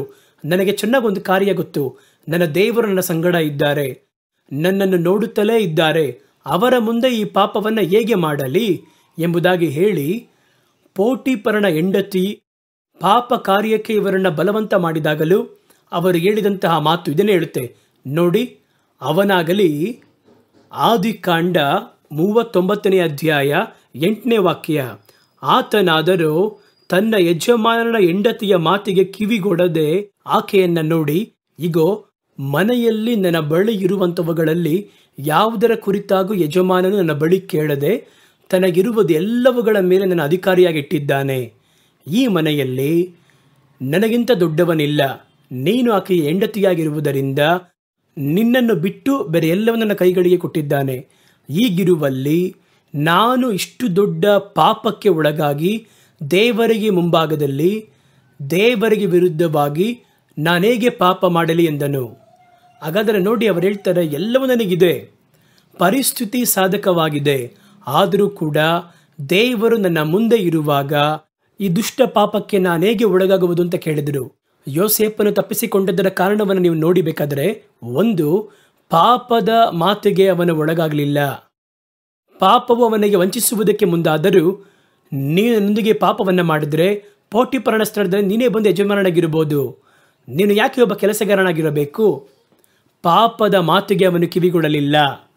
ಒಂದು, ಪಾಪ ನಿಮಗೆ ವಂಚಿಸಲು ಪ್ರಯತ್ನ ಮಾಡಿದ್ರು, ನೀವು ಸಮ್ಮತಿಸದೇ ಇರಬೇಕು. ಎರಡನೇದಾಗಿ, ದೇವರು ನಿಮ್ಮನ್ನು ಇಟ್ಟಿರುವಂತಹ ಪರಿಸ್ಥಿತಿಯನ್ನು ಗಮನಿಸಿ. ದೇವರನ್ನು ನೋಡಿ, ಇವತ್ತು ನಿಮ್ಮನ್ನು ಅವರ ರಕ್ತದಿಂದ ತೊಳೆದು ನಿಮ್ಮನ್ನು ನಂಬಿ ಮೇಲಾಗಿರುವ ಕಾರ್ಯಗಳನ್ನು ಕೊಟ್ಟು ಯಾವ ರೀತಿ ನಿಮ್ಮನ್ನು ಇಟ್ಟಿದ್ದಾರೆ, ಪರಿಸ್ಥಿತಿಯನ್ನು ಗಮನಿಸಿ. ಅವ್ರು ಹೇಳುವುದನ್ನು ನೋಡಿ, ನನಗೆ ಎಲ್ಲವುಗಳನ್ನು ಕೊಟ್ಟು ನನ್ನನ್ನು ನಂಬಿ ಆಸ್ತಿ ಪೂರ್ತಿಯಾಗಿ ಅಧಿಕಾರಿಯಾಗಿ ಇಟ್ಟಿದ್ದಾನಲ್ಲ, ಪರಿಸ್ಥಿತಿಯನ್ನು ನೋಡಿ. ದೇವರು ಕೊಟ್ಟಿರುವಂಥ ಈ ಭಾಗ್ಯ, ಈ ಸ್ಥಳ, ಈ ಒಂದು ಯೋಗ್ಯತೆ ಬೇರೆ ಸಂದರ್ಭದಲ್ಲಿ ಸಿಗುತ್ತೆ ಅಂತ ಯೋಚನೆ ಮಾಡಿ ನೋಡಿ, ಸಿಗುವುದಿಲ್ಲ. ಹಾಗಾದರೆ ಆ ಪರಿಸ್ಥಿತಿಯನ್ನು ಕಾಪಾಡಿಕೊಳ್ಳುವುದಕ್ಕೆ ಪಾಪಕ್ಕೆ ಒಳಗಾಗಬೇಡಿರಿ. ಮೂರನೇ ಕಾರ್ಯವನ್ನು ಗಮನಿಸಿ, ಪಾಪದ ಪರಿಣಾಮಗಳನ್ನು ನೆನಪು ಮಾಡಿಕೊಳ್ಳಿರಿ. ಪಾಪದ ಪರಿಣಾಮ ಏನು? ಅವ್ರು ಹೇಳ್ತಾರೆ ನೋಡಿ, ಇಷ್ಟು ದೊಡ್ಡ ದುಷ್ಟತ್ವ, ಇದು ಕರ್ತನ ದೃಷ್ಟಿಯಲ್ಲಿ ಒಂದು ದುಷ್ಟತ್ವ. ಈ ಒಂದು ದುಷ್ಟತ್ವಕ್ಕೆ ನಾನು ಒಳಗಾದರೆ ಕರ್ತನಿಗೂ ನನ್ನ ಮಧ್ಯೆ ಇರುವಂತಹ ಸಂಪರ್ಕ ತುಂಡಾಗುತ್ತೆ. ದೇವರು ನನ್ನ ಜೊತೆ ಇದ್ದಾರಲ್ವಾ, ಮಾತಾಡ್ತಿದ್ದಾರಲ್ವಾ, ಆ ಸಂಪರ್ಕ ತುಂಡಾಗುತ್ತೆ. ದಾವಿದನು ಪಾಪ ಮಾಡಿ ಆ ಒಂದು ತಪ್ಪನ್ನು ಎದುರುಗೊಂಡಾಗ ಅದನ್ನೇ ಹೇಳ್ತಾರೆ ಅವರು, ದೇವರೇ ನಿನ್ನ ಆತ್ಮವನ್ನು ನನ್ನಿಂದ ತೆಗೆಯದೇ ಇರಿ ಎಂಬುದಾಗಿ ಹೇಳಿದ. ಹಾಗಾದರೆ ಆ ಪಾಪಕ್ಕೆ ಒಳಪಡದ ಹಾಗೆ ಪಾಪದ ಮಾತುಗಳಿಗೆ ಇಳಿಯಬೇಡಿರಿ. ಪರಿಸ್ಥಿತಿಗಳು ದೇವರು ನಿಮಗೆ ಕೊಟ್ಟಿರುವಂತಹ ಸ್ಥಾನವನ್ನು, ಸ್ಥಳವನ್ನು, ಒಳಿತನ್ನು ಸ್ಮರಿಸಿಕೊಳ್ಳಿರಿ. ಪಾಪದ ಪರಿಣಾಮಗಳನ್ನು ಆಲೋಚನೆ ಮಾಡಿ. ನಾಲ್ಕನೆಯ ಕಾರ್ಯ, ದೇವರು ನಿಮ್ಮೊಂದಿಗೆ ಇರುವುದನ್ನು ನೆನಪಲ್ಲಿಟ್ಟುಕೊಳ್ಳಿ. ಇವೆಲ್ಲ ನಮ್ಮನ್ನು ಕಾಪಾಡಿಕೊಳ್ಳುವುದಕ್ಕೆ ಸಹಾಯ ಮಾಡುವಂಥ ಆಯುಧಗಳು. ನಮ್ಮನ್ನು ಕಾಪಾಡಿಕೊಳ್ಳುವುದಕ್ಕೆ, ಒಂದು ಪಾಪ ಮಾಡುವ ಸನ್ನಿವೇಶ ಎದುರಾಗಬೇಕಾದ್ರೆ ನಮ್ಮನ್ನು ಕಾಪಾಡಿಕೊಳ್ಳುವುದಕ್ಕೆ ದೇವರು ನಿಮ್ಮೊಂದಿಗೆ ಇದ್ದಾರೆ ಎನ್ನುವುದನ್ನು ನೀವು ನೆನಪಲ್ಲಿಟ್ಟುಕೊಳ್ಳಬೇಕು. ಅದನ್ನೇ ಸತ್ಯವೇದ ಹೇಳುತ್ತದೆ. ಎರಡನೇ ಕಾರ್ಯವನ್ನು ನೋಡಿ, ಒಬ್ಬ ಮನುಷ್ಯನು ತನ್ನನ್ನು ಕಾಪಾಡಿಕೊಳ್ಳದೆ ಹೋಗಿ ಅವನು ಪಾಪದಲ್ಲಿ ಬೀಳುವುದಕ್ಕೆ ಕಾರಣ ಏನಂತ ಕೇಳಿದ್ರೆ, ತಾನು ಇರಬೇಕಾಗಿರುವ ಸ್ಥಳದಲ್ಲಿ ಒಬ್ಬನು ಎಲ್ಲಿದ್ದಾನೆ ಎಂಬುದಾಗಿ ದೇವರು ತೀರ್ಮಾನಿಸಿದ್ದಾರೋ ಅಲ್ಲಿ ಅವನು ಇಲ್ಲದೆ ಹೋಗುವ ಸಮಯದಲ್ಲಿಯೇ ಪಾಪ ಅವನನ್ನು ಜಯಿಸುತ್ತದೆ. ದಾವಿದನು ಹಾಗೆಯೇ. ದಾವಿದನ ಜೀವನದಲ್ಲಿ ದಾವಿದನು ಎಲ್ಲದರಲ್ಲಿಯೂ ದೇವರಿಗೆ ಸತ್ಯವಾಗಿ ನಡ್ಕೊಂಡ, ದೇವರಿಗೆ ಸ್ತೋತ್ರ ಮಾಡ್ದ, ಹಾಡ್ದ, ಹಲವು ಕೀರ್ತನೆಗಳನ್ನು ಬರೆದ, ನಂಬಿಕೆಯ ಮುಖಾಂತರವಾಗಿ ಗೋಲಿಯಾತನನ್ನು ಜಯಿಸಿದ, ದೇವರನ್ನ ಸಂಗಡ ಇದ್ದಾರೆ ಎಂಬುದಾಗಿ ಸೌಲನು ಕೂಡ ಸಾಕ್ಷಿ ಕೊಟ್ಟ. ಎಲ್ಲವೂ ನಡೆಯುತ್ತಾ ಇತ್ತು. ಆದರೆ ಒಂದು ಪ್ರತ್ಯೇಕ ಸಂದರ್ಭದಲ್ಲಿ ತಾನು ಇರಬೇಕಾದ ಸ್ಥಳದಲ್ಲಿ ಆತನು ಇಲ್ಲದೆ ಹೋದುದರಿಂದ ಆ ಸಮಯದಲ್ಲಿ ಪಾಪ ಅವನನ್ನ ಬಾಧಿಸಿತ್ತು. ಸತ್ಯವೇದ ಅದನ್ನು ಹೇಳುತ್ತದೆ. ದಾವೀದನು ಪಾಪದಲ್ಲಿ ಬಿದ್ದಂತಹ ಕಾರಣ 2 ಸಮುವೇಲ 11ನೇ ಅಧ್ಯಾಯ 1-5 ಇರುವಂತಹ ವಾಕ್ಯಗಳು. ಈ ಸಂಭವ ಹೇಳಲ್ಪಟ್ಟದ್ದಾಗಿದೆ. ನೋಡಿ, ಇದನ್ನು ವೇಗವಾಗಿ ಓದುತ್ತೇನೆ. ಮರು ವರ್ಷ ಅರಸರು ಯುದ್ಧಕ್ಕೆ ಹೊರಡುವ ಸಮಯದಲ್ಲಿ, ಆ ಕಾಲ ಯಾವ ಕಾಲ? ಅರಸರು ಯುದ್ಧ ಮಾಡಬೇಕಾಗಿರುವಂತಹ ಒಂದು ಕಾಲಘಟ್ಟ ಬಂದಾಗ ದಾವೀದನು ಯೋವಾಬನನ್ನು, ತನ್ನ ಸೇವಕರನ್ನು, ಎಲ್ಲ ಇಸ್ರಾಯೇಲ್ಯರನ್ನು ಯುದ್ಧಕ್ಕೆ ಕಳುಹಿಸಿದನು. ಇವರು ಹೋಗಿ ಅಮೋನಿಯರ ಪ್ರಾಂತ್ಯಗಳನ್ನ ಹಾಳು ಮಾಡಿ ರಬ್ಬಕ್ಕೆ ಮುತ್ತಿಗೆ ಹಾಕಿದರು. ದಾವೀದನು ಯೆರೂಸಲೇಮಿನಲ್ಲಿಯೇ ಇದ್ದನು. ನೋಡಿ, ಅರಸರುಗಳು ಹೋಗಬೇಕಾಗಿರುವ ಕಾಲಘಟ್ಟದಲ್ಲಿ ಅರಸರೇ ಹೋಗಬೇಕು. ನೀವು ಮಾಡಬೇಕಾಗಿರುವ ಕೆಲಸವನ್ನು ನೀವೇ ಮಾಡಬೇಕು. ಬೇರೆ ಒಬ್ಬರನ್ನ ನೀವು ಕಳುಹಿಸಿದರೆ ನೀವೇ ಪಾಪದಲ್ಲಿ ಬೀಳಲು ಮುಂದಾಗುತ್ತೀರಾ. ಕೆಲವರನ್ನ ನೋಡಿ, ದೇವರು ಮಾತಾಡಿರ್ತಾರೆ, ಇದನ್ನು ಮಾಡು ಅದನ್ನು ಮಾಡು ಅಂತ. ತಕ್ಷಣ ಒಂದು 4 ಜನ ಕೆಲಸದವ್ರು ಹೇಳ್ತಾರೆ, ನೀವು ಈ ಕಡೆ ಹೋಗಿ ಮಾಡು, ಆ ಕಡೆ ಹೋಗಿ ಮಾಡು ಅಂತ ಅವ್ರನ್ನ ಕಳಿಸಿ. ನೋಡಿ, ಇದರಲ್ಲಿ ಯೋವಾಬನನ್ನ, ಅವನ ಸೇವಕರನ್ನ, ಯೋವಾಬನು ದಾವೀದನ ಒಬ್ಬ ಸೈನಿಕ, ದಾವೀದನ ಒಬ್ಬ ಮಂತ್ರಿ ಅಥವಾ ಒಬ್ಬ ಸೇವಕ. ಈ ಸೇನಾಧಿಪತಿಗೆ ರಾಜ ಅಲ್ಲ. ಆದರೆ ಕಾಲವೋ ರಾಜ ಯುದ್ಧ ಮಾಡಬೇಕಾಗಿರುವ ಕಾಲ. ರಾಜ ಅರಮನೆಯಲ್ಲಿದ್ದ, ಅವನ ಕೆಲಸದವರು ಹೋಗಿ ಯುದ್ಧ ಮಾಡಕ್ಕೆ ಹೋಗಿದ್ದಾರೆ. ನಾನು ಹಲವು ಕಡೆ ನಾವು ಇದನ್ನು ನೋಡಿದ್ದೇವೆ. ಕರ್ತನು ಪರ್ಟಿಕ್ಯುಲರ್ ಆಗಿ ಒಬ್ಬ ಮನುಷ್ಯನ ಬಳಿ ಮಾತಾಡ್ತಾರೆ, ನೀನು ಹೋಗಿದ್ದನ್ನು ಮಾಡು ಅಂತ ಹೇಳ್ತಾರೆ. ನಾವೇನು ಮಾಡ್ತೀವಿ? ದೇವರ ನನ್ನ ಸಂಗಡ ಮಾತಾಡಲಿ. ಆದರೆ ನಾನೇನು ಮಾಡ್ತೀನಿ, ನನಗೆ ಕೆಳಗಿರುವ ವ್ಯಕ್ತಿಗಳನ್ನು ಒಂದು ಪ್ಲ್ಯಾನ್ ಮಾಡಿ ಅವರಿಗೆ, ನೀವು ಹೋಗಿ ಅಮ್ಮನಿಗೆ ವಿರುದ್ಧವಾಗಿ ಹೋಗ್ರಿ. ಆದರೆ ನೀವೇನು ಮಾಡ್ತೀರಾ? ನಾನು ಮನೆಯಲ್ಲೇ ಇರ್ತೀನಿ. ನಾವು ಇರಬೇಕಾಗಿರುವ ಸಮಯದಲ್ಲಿ, ಇರಬೇಕಾಗಿರುವ ಸ್ಥಳದಲ್ಲಿ ಇರಬೇಕು. ನೋಡಿ, ಆ ರೀತಿ ಹೋಗದೇ ಇದ್ದಿದ್ದರಿಂದ ದಾವೀದನು ಯೆರೂಸಲೇಮಿನಲ್ಲಿ ಇದ್ದನು.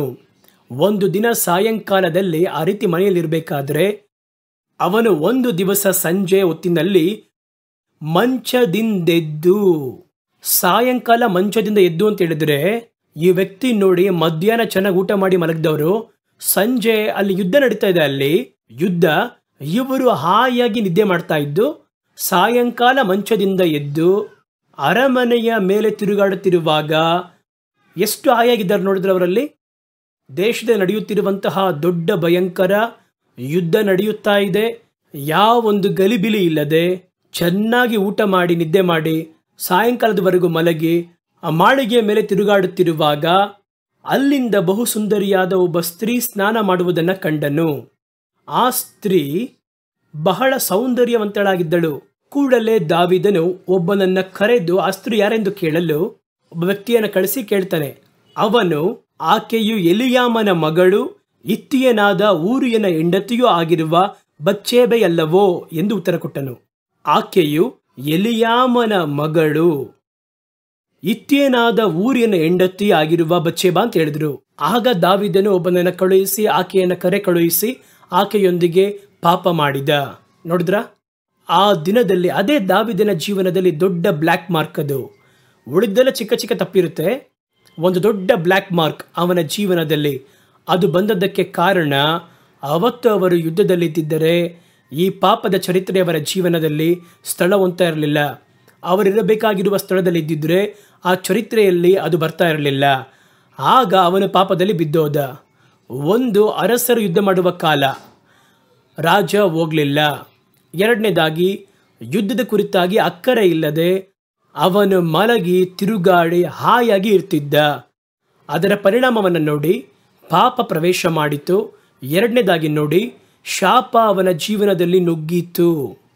2 ಸಮುವೇಲನ ಪುಸ್ತಕ 12ನೇ ಅಧ್ಯಾಯ 10-12ನೇ ವಾಕ್ಯಗಳಲ್ಲಿ, ನೀನು ನನ್ನ ಆಜ್ಞೆಯನ್ನು ತಿರಸ್ಕರಿಸಿದ್ದರಿಂದಲೂ, ದೇವರು ಹೇಳ್ತಾ ಇದ್ದಾರೆ, ಇತ್ವಿಯನಾದ ಊರಿಯನನ್ನು ಅಮೋನಿಯರ ಕತ್ತಿಯಿಂದ ಕೊಲ್ಲಿಸಿ ಅವನ ಹೆಂಡತಿಯನ್ನು ನೀನು ಹೆಂಡತಿಯನ್ನಾಗಿ ತೆಗೆದುಕೊಂಡದರಿಂದಲೂ ನಿನ್ನ ಮನೆಯನ್ನು ಬಿಟ್ಟು ಕತ್ತಿ ಎಂದೆಂದೂ ಹೋಗುವುದಿಲ್ಲ ಎಂಬುದಾಗಿ. ಯೆಹೋವನಾದ ನನ್ನ ಮಾತು ಕೇಳು, ನಾನು ನಿನ್ನ ಮನೆಯವರಿಂದಲೇ ನಿನಗೆ ಕೇಡು ಉಂಟಾಗುವಂತೆ ಮಾಡುವೆನು. ನಿನ್ನ ಹೆಂಡತಿಯರನ್ನ ತೆಗೆದು ನಿನ್ನೆದುರಿನಲ್ಲಿಯೇ ಇನ್ನೊಬ್ಬನಿಗೆ ಕೊಡುವೆನು. ನೋಡಿ, ಏನ್ ಹೇಳ್ತಾರೆ, ನಿನ್ನ ಮನೆಯಲ್ಲಿರುವ ಹೆಂಡತಿಯರನ್ನ ಇನ್ನೊಬ್ಬನಿಗೆ ಕೊಡುವೆನು ಎಂಬುದಾಗಿ ಹೇಳ್ತಾ ಇದ್ದಾರೆ. ಅವನು ಹಗಲಿನಲ್ಲಿಯೇ ಅವರ ಕೂಡ ಮಲಗುವನು. ನೀನು ಅದನ್ನು ಗುಪ್ತವಾಗಿ ಮಾಡಿದಿ. ನಾನು ಹೇಳುವ ಮಾತಾದರೂ ಎಲ್ಲಾ ಇಸ್ರಾಯೇಲ್ಯರ ಮುಂದೆ ಪ್ರಕಟವಾಗಿ ನೆರವೇರುವುದು ಎಂಬುದೇ ಅಂದನು. ಶಾಪತನ ಇದು. ಆ ಪಾಪದಲ್ಲಿ ಅವರು ಬಿದ್ದಾಗ ಪಾಪದ ಹಿಂದೆ ಕರ್ತನ ಶಾಪವೂ ಬಂದಿತ್ತು. ಬಚ್ಚೆ ಬೆಳಗ್ಗೆ ಹುಟ್ಟಿದಂತಹ ಮಗು ದಾವಿದನ ಮಗನು, ದಾವಿದನ ಮಗು ಅದು ಸತ್ತು ಹೋಯಿತು. ಇವೆಲ್ಲ ಯಾತ್ರೆಯಿಂದ ಬಂತು ಅಂತ ನೋಡಿ. ಒಬ್ಬನು ಇರಬೇಕಾಗಿರುವ ಸ್ಥಳದಲ್ಲಿ ಇರಬೇಕಾಗಿರುವ ಸಮಯದಲ್ಲಿ ತನಗೆ ಕೊಡಲ್ಪಟ್ಟಂತಹ ಜವಾಬ್ದಾರಿಯನ್ನ ಅಲ್ಲಗಳೆದು ತಾನು ಇರಬೇಕಾಗಿರುವ ಸ್ಥಾನದಲ್ಲಿ ಇಲ್ಲದೆ ಹೋಗುವಾಗ ತಾವು ಬಿದ್ದು ಹೋಗುವುದಕ್ಕೆ ಆಸ್ಪದವಾದ ಸ್ಥಳದಲ್ಲಿ ನಿಂತಿದ್ದೇವೆ. ಇದನ್ನೇ ಸತ್ಯವೇದ ಹೇಳುತ್ತದೆ. ದುಷ್ಟತ್ವಕ್ಕೆ ದೂರವಾಗಿರಿ. ಇಂಥ ಕಾರ್ಯಗಳಲ್ಲಿ ಬಹಳ ಗಮನವಾಗಿರಬೇಕು. ಕರ್ತನು ಅದನ್ನೇ ಹೇಳುತ್ತಾರೆ ಅವರ ಜೀವನದಲ್ಲಿ. ಸತ್ಯವೇದ ನಮಗೇನು ಹೇಳುತ್ತದೆ ಗಮನಿಸಿ. ಒಬ್ಬನು ತನ್ನ ಕರುವಿಕೆಯನ್ನ, ತನ್ನ ದೇವರು ಅವರನ್ನು ಕರೆದಿರುವುದನ್ನು ದೃಢಪಡಿಸಿಕೊಳ್ಳುವುದರಲ್ಲಿ ಗಮನವಾಗಿರಬೇಕು. ಅವುಗಳನ್ನು ನೀವು ಮಾಡಿದರೆ ಒಂದು ಕಾಲವು ಎಡುವುದಿಲ್ಲ ಎನ್ನುತ್ತಾರೆ. ಮೊದಲನೇದಾಗಿ ಏನು ಮಾಡಬೇಕಂದ್ರೆ, ನೀವು ಕರೆಯಲ್ಪಟ್ಟಂತಹ ಕರುವಿಕೆ ದೇವರಲ್ಲಿ ಆರಿಸಲ್ಪಟ್ಟಂತಹ ಸ್ಥಾನವನ್ನು ಅರಿತು ನಿಮ್ಮ ಸ್ಥಾನದಲ್ಲಿ ನಿಂತುಕೊಳ್ಳಬೇಕು. ಆ ರೀತಿ ಇದ್ದರೆ ನೀವು ಒಂದು ಕಾಲವು ಎಡುವುದಿಲ್ಲ ಎಂಬುದಾಗಿ ದೇವರ ವಾಕ್ಯ ಹೇಳುವಂಥದ್ದಾಗಿದೆ. ಹಾಗಾದರೆ ಇವುಗಳಿಗೆ ತಪ್ಪಿಸಿಕೊಂಡು ನಾವು ದೇವರು ನಮಗೆ ಕೊಟ್ಟಿರುವ ನಂಬಿಕೆಯನ್ನು, ನಮ್ಮನ್ನು, ನಿತ್ಯ ಜೀವವನ್ನು, ಕರ್ತನ ವಾಕ್ಯವನ್ನು, ದೇವರು ಕೊಟ್ಟಿರುವಂತಹ ನಿತ್ಯ ಜೀವಕ್ಕೆ ಬೇಕಾದಂತಹ ಎಲ್ಲವನ್ನು ಕಳೆದುಕೊಳ್ಳದ ಹಾಗೆ ಗಮನವಾಗಿರಬೇಕು. ಅದನ್ನೇ ಸತ್ಯವೇದ ನಮಗೆ ಎಚ್ಚರಿಸಿ ಹೇಳುತ್ತದೆ. ಕ್ರೈಸ್ತ ಜೀವಿತ ಎನ್ನುವುದು ಸಾಧಾರಣವಾದ ಜೀವಿತವಲ್ಲ. ಅದು ಹೋರಾಟ ತುಂಬಿರುವಂಥದ್ದು. ಈ ಹೋರಾಟದ ಅಂತ್ಯದಲ್ಲಿ ದೇವರು ನಿಮಗೊಂದು ಕಾರ್ಯವನ್ನು ಕೊಟ್ಟರಲ್ಲ, ಅದರ ಕುರಿತು ನಾವೇನು ಮಾಡಿದ್ದೇವೆ ಎಂಬುದಾಗಿ ಯೋಚನೆ ಮಾಡಿ ನೋಡಬೇಕು. ಕೆಲವರು ಒಂದು ಕಾರ್ಯವನ್ನು ಹೊಂದುವುದರಲ್ಲಿ ಗಮನವಾಗಿರ್ತಾರೆ. ಸತ್ಯವೇದ ನಮಗೆ ಎಚ್ಚರಿಸಿ ಹೇಳುತ್ತದೆ, ಒಂದು ಕಾರ್ಯದ ಆರಂಭಕ್ಕಿಂತಲೂ ಅಂತ್ಯ ಒಳ್ಳೆಯದು. ನೀವು ಯಾವ ರೀತಿ ಆರಂಭಿಸಿದ್ರಿ ಅಂತ ಅಲ್ಲ, ಯಾವ ರೀತಿ ಮುಗಿಸಿದ್ರಿ ಅದುವೇ ಬಹಳ ಮುಖ್ಯ. ಕೆಲವರು ದೇವರ ಹತ್ರ ಹತ್ತು ಗೋಳಾಡಿ ಪ್ರಾರ್ಥನೆ ಮಾಡಿ ಅವರಿಗೇನೆಲ್ಲ ಬೇಕೋ ಎಲ್ಲವನ್ನ ಕೇಳಿ ದೇವರ ಬಳಿ ಕಾದಿದ್ದು ಹೊಂದಿಕೊಂಡು ಪ್ರತಿದಿನ ಸಾಗುತ್ತಾ ತನ್ನ ಕರುವಿಕೆಯನ್ನು ಕಳಕೊಳ್ಳುವುದನ್ನು ನೋಡ್ತೀವಿ. ನನ್ನ ಜೀವನದಲ್ಲಿ ಕೆಲವರನ್ನು ನೋಡಿದ್ದೇನೆ. ಅವರನ್ನು ದೇವರು ಕರೆದಾಗ ಅವರು ತೋರಿಸಿದ ವೈರಾಗ್ಯ ಅದು ಒಂದು ಸವಾಲಾಗಿರುವ ಜೀವಿತ. ಎಲ್ಲವೂ ಸಾಗುತ್ತಿದ್ದವರು ದಿಢೀರೆಂಬುದಾಗಿ ಒಂದು ಹಣದ ಆಸೆ ಅಥವಾ ಹಣದ ಮೇಲೆ ಒಂದು ವ್ಯಾಮೋಹ ಬಂದಾಗ ದಾರಿ ತಪ್ಪಿ ಹೋಗಿ ತಮ್ಮ ಪ್ರತಿಷ್ಠೆಗಳನ್ನು ಕಳಕೊಂಡು, ದೇವರು ತಮಗೆ ಕೊಟ್ಟಿರುವ ಕರುವಿಕೆಯನ್ನು ಕಳಕೊಂಡು, ಅನಂತರ ಹಣದ ಮೇಲೆ ಆಸೆ ಬಂದು ಒಮ್ಮೆ ಅದಕ್ಕೆ ಸ್ಥಳ ಕೊಟ್ಟರೆ ಅದೇನಾಗುತ್ತೆ ಅಂದರೆ, ಸೈತಾನ ನಮ್ಮನ್ನು ಆ ಸ್ಥಳದಿಂದ ಬೇರ್ಪಡದ ಹಾಗೆ ಹಣವನ್ನು ಕೊಟ್ಟು ಅವರ ಹೃದಯವನ್ನು ದೇವರ ಕಡೆಗೆ ತಿರುಗಿಸದ ಹಾಗೆ ಆ ರೀತಿ ಇಡುವುದರಲ್ಲಿ ಗಮನವಾಗಿರ್ತಾನೆ. ಬಹಳ ಮಂದಿ ಹೇಳ್ತಾರೆ, ಕರ್ತನೇ ಹಣ ಕೊಟ್ಟಿದ್ದಾರೆ, ದೇವರೋ ನಮಗೆ ಒಂದು ವೇಳೆ ಕೊಡಬಹುದು, ದೇವರ ಆಶೀರ್ವಾದ ಐಶ್ವರ್ಯವನ್ನು ಕೊಡುತ್ತದೆ ಎಂಬುದಾಗಿ ಬರೆಯಲ್ಪಟ್ಟಿದೆ. ಆದರೆ ಹಲವು ಸಮಯದಲ್ಲಿ ಸೈತಾನನು ಬಹಳ ಕೊಡುವುದನ್ನು ನೋಡುತ್ತೇವೆ. ಸತ್ಯವೇದ ಹೇಳುತ್ತದೆ, ದೇವರು ಕೊಡುವಂತಹ ಹಣ, ದೇವರು ಕೊಡುವ ಸೌಲಭ್ಯ, ದೇವರು ಕೊಡುವ ಆಶೀರ್ವಾದ ದೇವರಿಗೂ ನಿಮ್ಮ ಮಧ್ಯದಲ್ಲಿ ಯಾವ ಬೇರ್ಪಡಿಸುವಿಕೆಯನ್ನು ತರುವುದಿಲ್ಲ. ಅದು ದೇವರ ನಾಮದ ಮಹಿಮೆಗೋಸ್ಕರವಾಗಿ ಉಪಯೋಗಿಸುವ ಹಾಗೆ ನಿಮ್ಮ ಕೈಗಳಲ್ಲಿರುತ್ತದೆ. ಆದರೆ ಸೈತಾನ ಕೊಡುವ ಹಣವನ್ನು, ಸೈತಾನ ಕೊಡುವ ಸೌಲಭ್ಯವನ್ನು, ಸೈತಾನ ಕೊಡುವ ಅಧಿಕಾರವನ್ನು ಯಾವ ರೀತಿ ಕಂಡುಕೊಳ್ಳಬಹುದಂದರೆ, ಅದು ಬರುತ್ತಾ ಕರ್ತನಿಗೂ ನಿಮಗೂ ಇರುವಂತಹ ಅಂತರ ಅಧಿಕರಿಸುತ್ತಲೇ ಬರುತ್ತೆ. ಒಬ್ಬ ಸೇವಕ ಅದನ್ನ ಬಳಿ ಈ ರೀತಿಯಾಗಿ ಹೇಳಿದ್ರು. ಆ ಸ್ಟೇಟ್ಮೆಂಟ್ ಅನ್ನ ಇವಾಗ ನೆನಪು ಮಾಡಿಕೊಳ್ಳುತ್ತಿದ್ದೇನೆ. ಅವ್ರು ಹೇಳಿದ್ರು, ಒಂದು ಕಾಲದಲ್ಲಿ ಪ್ರಾರ್ಥನೆ ಮಾಡಿ ಉಪವಾಸ ಮಾಡಿ ಕಾದಿದ್ದು ಹೋರಾಡದೆ ಇದೆಲ್ಲ ಒಂದು 10 ನಿಮಿಷ ಮೊಣಕಾಲೂರಿ ಪ್ರಾರ್ಥನೆ ಮಾಡಕ್ಕೆ ಕೂಡ ಆಗ್ತಿಲ್ಲ ಇವಾಗ. ಯಾಕೆ? ಸೇವೆ ನೋಡಿ, ಬಹಳ ಸ್ಕೂಲ್ ಇದೆ, ಕಾಲೇಜ್ ಇದೆ, ಹಣ ಇದೆ, ಹಲವು ಜವಾಬ್ದಾರಿ ಇದೆ, ಕೆಲಸವಿದೆ, ಹೋಗ್ಬೇಕಾದ್ರೆ ಒಂದು ಚಿಕ್ಕ ಪ್ರಾರ್ಥನೆ ಮಾಡಿ ಹೋಗ್ತೇನೆ ಅಷ್ಟೇ. ಆ ರೀತಿಯಾಗಿ ಹೇಳಿದ್ರು. ದೇವರನ್ನ ನಿಮ್ಮನ್ನು ಬೇರ್ಪಡಿಸುವಂಥ ಯಾವುದೇ ಕಾರ್ಯ ಆಗಿರಲಿ ಅದು ದೇವರಿಂದ ಕೊಡಲ್ಪಟ್ಟಿದ್ದಲ್ಲ. ತನಗೂ ನಿಮಗೂ ಮಧ್ಯೆ ಇರುವಂಥ ಸಂಪರ್ಕವನ್ನು ಬೇರ್ಪಡಿಸುವ ಯಾವ ಒಂದು ಕಾರ್ಯವನ್ನ ದೇವರು ಕೊಡುವುದಿಲ್ಲ. ಸತ್ಯವೇದದಲ್ಲಿ ಸೈತಾನ ಹೇಳ್ತಾನೆ, ಅವನು ಹೇಳುವುದನ್ನು ನೋಡಿ, ನನಗೆ ಇಷ್ಟವಾದವನಿಗೆ ಇವುಗಳನ್ನು ಕೊಡುತ್ತೇನೆ. ಲೋಕದಲ್ಲಿರುವಂಥ ಕಾರ್ಯವನ್ನು ದೇವರ ಬಳಿ ತೋರಿಸಿ, ಇವೆಲ್ಲ ನನ್ನ ಕೈಗಳಿಗೆ ಕೊಡಲ್ಪಟ್ಟದ್ದಾಗಿದೆ, ನನಗೆ ಇಷ್ಟವಾದವನಿಗೆ ಅದನ್ನು ಕೊಡುತ್ತೇನೆ. ಆಗ ದೇವರು ಕೊಡಕ್ಕೆ ಸಾಧ್ಯ, ಸೈತಾನ ಕೂಡ ಕೊಡಕ್ಕೆ ಸಾಧ್ಯ. ಹಾಗಾದರೆ ಇವೆರಡಕ್ಕೂ ಏನು ವ್ಯತ್ಯಾಸವೆಂದರೆ, ಸೈತಾನ ಕೊಡುವ ಯಾವ ಕಾರ್ಯವಾಗಿರಲಿ ನಿಮ್ಮನ್ನ ದೇವರನ್ನ ಬೇರ್ಪಡಿಸುವುದಕ್ಕೆ ಕೊಡಲ್ಪಡುವಂಥದ್ದಾಗಿದೆ. ಅದು ಕೊಡಲ್ಪಟ್ಟ ಕೂಡಲೇ ದೇವರಿಗೂ ನಿಮಗೂ ಇರುವಂತಹ ಅಂತರ ಕಡಿಮೆಯಾಗುತ್ತದೆ. ಅದು ಹಾಗೆ ದೊಡ್ಡದಾಗಿ ದೊಡ್ಡದಾಗಿ ದೊಡ್ಡದಾಗಿ ಬಹಳ ದೂರದಲ್ಲಿ ನೀವು ದೇವರನ್ನು ಒಂದು ತಿಂಗಳಲ್ಲಿ ಒಂದು ದಿನ ಮೊಣಕಾಲೂಡಿ ಪ್ರಾರ್ಥನೆ ಮಾಡಲು ಕೂಡ ಅದಕ್ಕೆ ಕೂಡ ನಿಮಗೆ ಸಮಯವಿಲ್ಲದೆ ಹೋಗುತ್ತದೆ. ಕೆಲವರನ್ನು ಯೋಚನೆ ಮಾಡಿ ನೋಡಿ, ಆಶ್ಚರ್ಯ ಪಡ್ತೀನಿ. ಇವರು ಯಾವಾಗ ಪ್ರಾರ್ಥನೆ ಮಾಡುವುದಕ್ಕೆ ಸಮಯ ಸಿಗುತ್ತೆ? ಯಾವಾಗ ನೋಡಿದ್ರೂ ಹಣ ಕಾಸು ಎಂಬುದಾಗಿ ಅದರ ಹಿಂದೆ ಓಡುತ್ತಲೇ ಇದ್ದಾರೆ. ಒಂದು ವೇಳೆ ಸೇವೆ ಅಂತ ಕೂಡ ಓಡ್ತಾರಲ್ವಾ? ಯಾವಾಗ ಇವರಿಗೆ ಸಮಯ ಸಿಗುತ್ತೆ? ಯಾವಾಗ ದೇವರ ಬಳಿ ಮಾತಾಡ್ತಾರೆ? ದೇವರನ್ನು ಯಾವಾಗ ಸಂಪರ್ಕಿಸ್ತಾರೆ? ದೇವರೊಂದಿಗೆ ಯಾವಾಗ ಕಾದಿರ್ತಾರೆ ಅಂತ ಯೋಚನೆ ಮಾಡ್ತೀನಿ. ಅವ್ರು ಹೇಳ್ಬೇಕಾದ್ರೆ ಹೇಳ್ತಾರೆ, ಎಷ್ಟು ಜವಾಬ್ದಾರಿ. ಒಂದು ಕಡೆ ಸ್ಕೂಲ್ ಇದೆ, ಕಾಲೇಜ್ ಇದೆ, ಅದಿದೆ ಇದಿದೆ, ಎಲ್ಲವನ್ನೂ ನೋಡಬೇಕಲ್ವಾ? ಹೆಂಗೆ ಪ್ರಾರ್ಥನೆ ಮಾಡೋದು? ಯಾವ ರೀತಿ ಕಾದಿರುವುದು? ಆದ್ದರಿಂದ ನನಗೆ ಪ್ರಾರ್ಥನೆ ಮಾಡೋಕ್ಕೆ ಒಂದು 4 ಮಂದಿ ಇಟ್ಟಿದ್ದೇನೆ, ಸಂಬಳ ಕೊಟ್ಟಿಟ್ಟಿದ್ದೇನೆ ಅಂತ ಹೇಳ್ತಾರೆ. ಹೆಂಗಿರುತ್ತೆ ನೋಡಿ. ಹಾಗಾದರೆ ಸತ್ಯವೇದ ಹೇಳುತ್ತದೆ, ನಿಮಗೂ ದೇವರಿಗೂ ಮಧ್ಯದಲ್ಲಿ ಬೇರ್ಪಡಿಸುವಿಕೆಯನ್ನು ಉಂಟು ಮಾಡುವಂತಹ ಯಾವ ಆಶೀರ್ವಾದವೇ ಆಗಿರಲಿ ಅದು ದೇವರಿಂದ ಕೊಡಲ್ಪಟ್ಟದ್ದಲ್ಲ ಎನ್ನುವುದನ್ನು ನೀವು ಅರ್ಥ ಮಾಡಿಕೊಳ್ಳಬೇಕು. ಎಲ್ಲವುಗಳಲ್ಲಿ ಗಮನವಾಗಿದ್ದು ಕರ್ತನು ನಮಗೆ ಕೊಡುವಂತಹ ನಿತ್ಯ ಜೀವಿತ ಬದುಕನ್ನು ಕಾದುಕೊಳ್ಳಬೇಕು. ನಿಮ್ಮನ್ನು ಕಾಪಾಡಿಕೊಳ್ಳಬೇಕು, ನಂಬಿಕೆಯನ್ನು ಕಾಪಾಡಿಕೊಳ್ಳಬೇಕು. ನಿತ್ಯ ಜೀವಿತಕ್ಕೆ ಆಸ್ಪದವಾಗಿರುವಂತಹ ಎಲ್ಲ ಒಳಿತುಗಳನ್ನು ಕಾದುಕೊಳ್ಳಬೇಕು. ನಾವು ಹಾಗೆ ತಲೆಬಾಗಿ ದೇವರನ್ನು ನೋಡಿ ಒಂದು ಚಿಕ್ಕ ಪ್ರಾರ್ಥನೆ ಮಾಡೋಣವಾ? ದೇವರು ನಮ್ಮ ಪ್ರಾರ್ಥನೆಯನ್ನು ಕೇಳುವುದಕ್ಕೆ ಆಸಕ್ತರಾಗಿದ್ದಾರೆ. ಪ್ರೀತಿಯು ಕೃಪೆಯು ತುಂಬಿರುವ ಪರಲೋಕದ ತಂದೆಯೇ, ನಾವು ಮಾತಾಡಿ ಹೇಳಿದ ಈ ಒಂದು ಸಂದೇಶವನ್ನು ಕೇಳಿದ ಒಬ್ಬರಾದರೂ ಬಿಟ್ಟು ಹೋಗದ ಹಾಗೆ ಪ್ರತಿಯೊಬ್ಬರನ್ನ ದೇವರು ನಿಮ್ಮ ಬಲವಾಗಿರುವ ಹಸ್ತದಲ್ಲಿ ಕಾಪಾಡಿಕೊಳ್ಳುವ ಹಾಗೆ ಪ್ರಾರ್ಥನೆ ಮಾಡ್ತೀನಿ. ಅವರು ಈ ಲೋಕಕ್ಕೆ ಸ್ಥಳ ಕೊಟ್ಟು ಪಾಪಕ್ಕೆ ಸ್ಥಳ ಕೊಟ್ಟಾಗಲಿ, ಸೈತಾನನ ವಂಚನೆಯ ಮಾತುಗಳಿಗೆ ಕಿವಿಗೊಟ್ಟಾಗಲಿ, ಪಾಪದ ಮಾತುಗಳಿಗೆ ಕಿವಿಗೊಟ್ಟಾಗಲಿ ನಿಮ್ಮನ್ನು ಬಿಟ್ಟು ದಾರಿ ತಪ್ಪಬಾರದ ಹಾಗೆ ತಮ್ಮನ್ನು ಕಾಪಾಡಿಕೊಳ್ಳುವುದಕ್ಕೆ ನೀವು ಅವರಿಗೆ ಜ್ಞಾನವನ್ನು ಬುದ್ಧಿಯನ್ನು ಕೊಡಬೇಕು. ದೇವರೇ, ಇವೆಲ್ಲ ನಮ್ಮನ್ನು ದೇವರನ್ನು ಬಿಟ್ಟು ಬೇರ್ಪಡಿಸುತ್ತದೆ. ಇವೆಲ್ಲ ದೇವರಿಗೂ ನಮಗೂ ಮಧ್ಯದಲ್ಲಿ ಒಂದು ವಿಗ್ರಹದ ಹಾಗೆ ಪ್ರವೇಶ ಮಾಡುತ್ತದೆ ಎನ್ನುವುದನ್ನು ಅರಿತು ನಿಮ್ಮ ಮಕ್ಕಳು ತಮ್ಮನ್ನು ಕಾಪಾಡಿಕೊಳ್ಳುವುದಕ್ಕೆ ಸಹಾಯ ಮಾಡಿ. ದೇವರ ನಿಮ್ಮ ಮಕ್ಕಳನ್ನು ಕಾಪಾಡಿಕೊಳ್ಳಿ. ಅವರು ಹೊಂದಿಕೊಂಡಿರುವ ನಂಬಿಕೆಯನ್ನು ಕಾಪಾಡಿಕೊಳ್ಳಲಿ. ಅವರು ಹೊಂದಿಕೊಂಡಿರುವಂತಹ ಸೇವೆಯನ್ನು ಕಾಪಾಡಿಕೊಳ್ಳಲಿ. ಅವರನ್ನು ನಂಬಿ ನೀವು ಕೊಟ್ಟಿರುವಂತಹ ವಾಕ್ಯಗಳನ್ನು, ಸಂದೇಶವನ್ನು ಕಾಪಾಡಿಕೊಳ್ಳಲಿ. ನೀವು ಅವರಿಗೆ ಕೊಟ್ಟಿರುವಂತಹ ನಿತ್ಯ ಜೀವಿತವನ್ನು ಕಾಪಾಡಿಕೊಳ್ಳಲಿ. ದೇವರ ಹಸ್ತದಲ್ಲಿ ಪ್ರತಿಯೊಬ್ಬರನ್ನು ಒಪ್ಪಿಸಿಕೊಳ್ಳುತ್ತೇನೆ. ದೇವರಾಗಿರುವ ನೀವು ಇನ್ನೂ ಅನೇಕ ಕಾರ್ಯಗಳನ್ನು ಮಕ್ಕಳ ಬಳಿ ಮಾತಾಡಿ ನಿಮ್ಮ ಮಕ್ಕಳನ್ನು ಪರಿಪೂರ್ಣ ಸಂರಕ್ಷಣೆಯಲ್ಲಿ ಕಾಪಾಡಿಕೊಳ್ಳುವುದಕ್ಕೆ ಸಹಾಯವನ್ನು ಮಾಡಿರಿ. ಯೇಸುವಿನ ನಾಮದಲ್ಲಿ ನಮ್ಮ ಪ್ರಾರ್ಥನೆಯನ್ನು ಸ್ವೀಕರಿಸಿರಿ ತಂದೆಯೇ, ಆಮೇನ್. ನಿಜವಾಗಿಯೂ ದೇವರು ನಮ್ಮ ಸಂಗಡ ಮಾತಾಡಿದ್ರು. ದೇವರು ನಮಗೆ ದೊಡ್ಡ ಭಾಗ್ಯಗಳನ್ನು, ಶ್ಲಾಘ್ಯಗಳನ್ನು ಕೊಟ್ಟು ಆಶೀರ್ವಾದ ಮಾಡಿದ್ದಾರೆ. ನಾನು ಮುಂಚಿತವಾಗಿ ಹೇಳಿದ ಹಾಗೆ ಹೊಂದಿಕೊಳ್ಳುವುದು ಕೂಡ ದೊಡ್ಡದಲ್ಲ, ಅದನ್ನು ಕಾಪಾಡಿಕೊಳ್ಳುವುದು ಬಹಳ ಮುಖ್ಯ.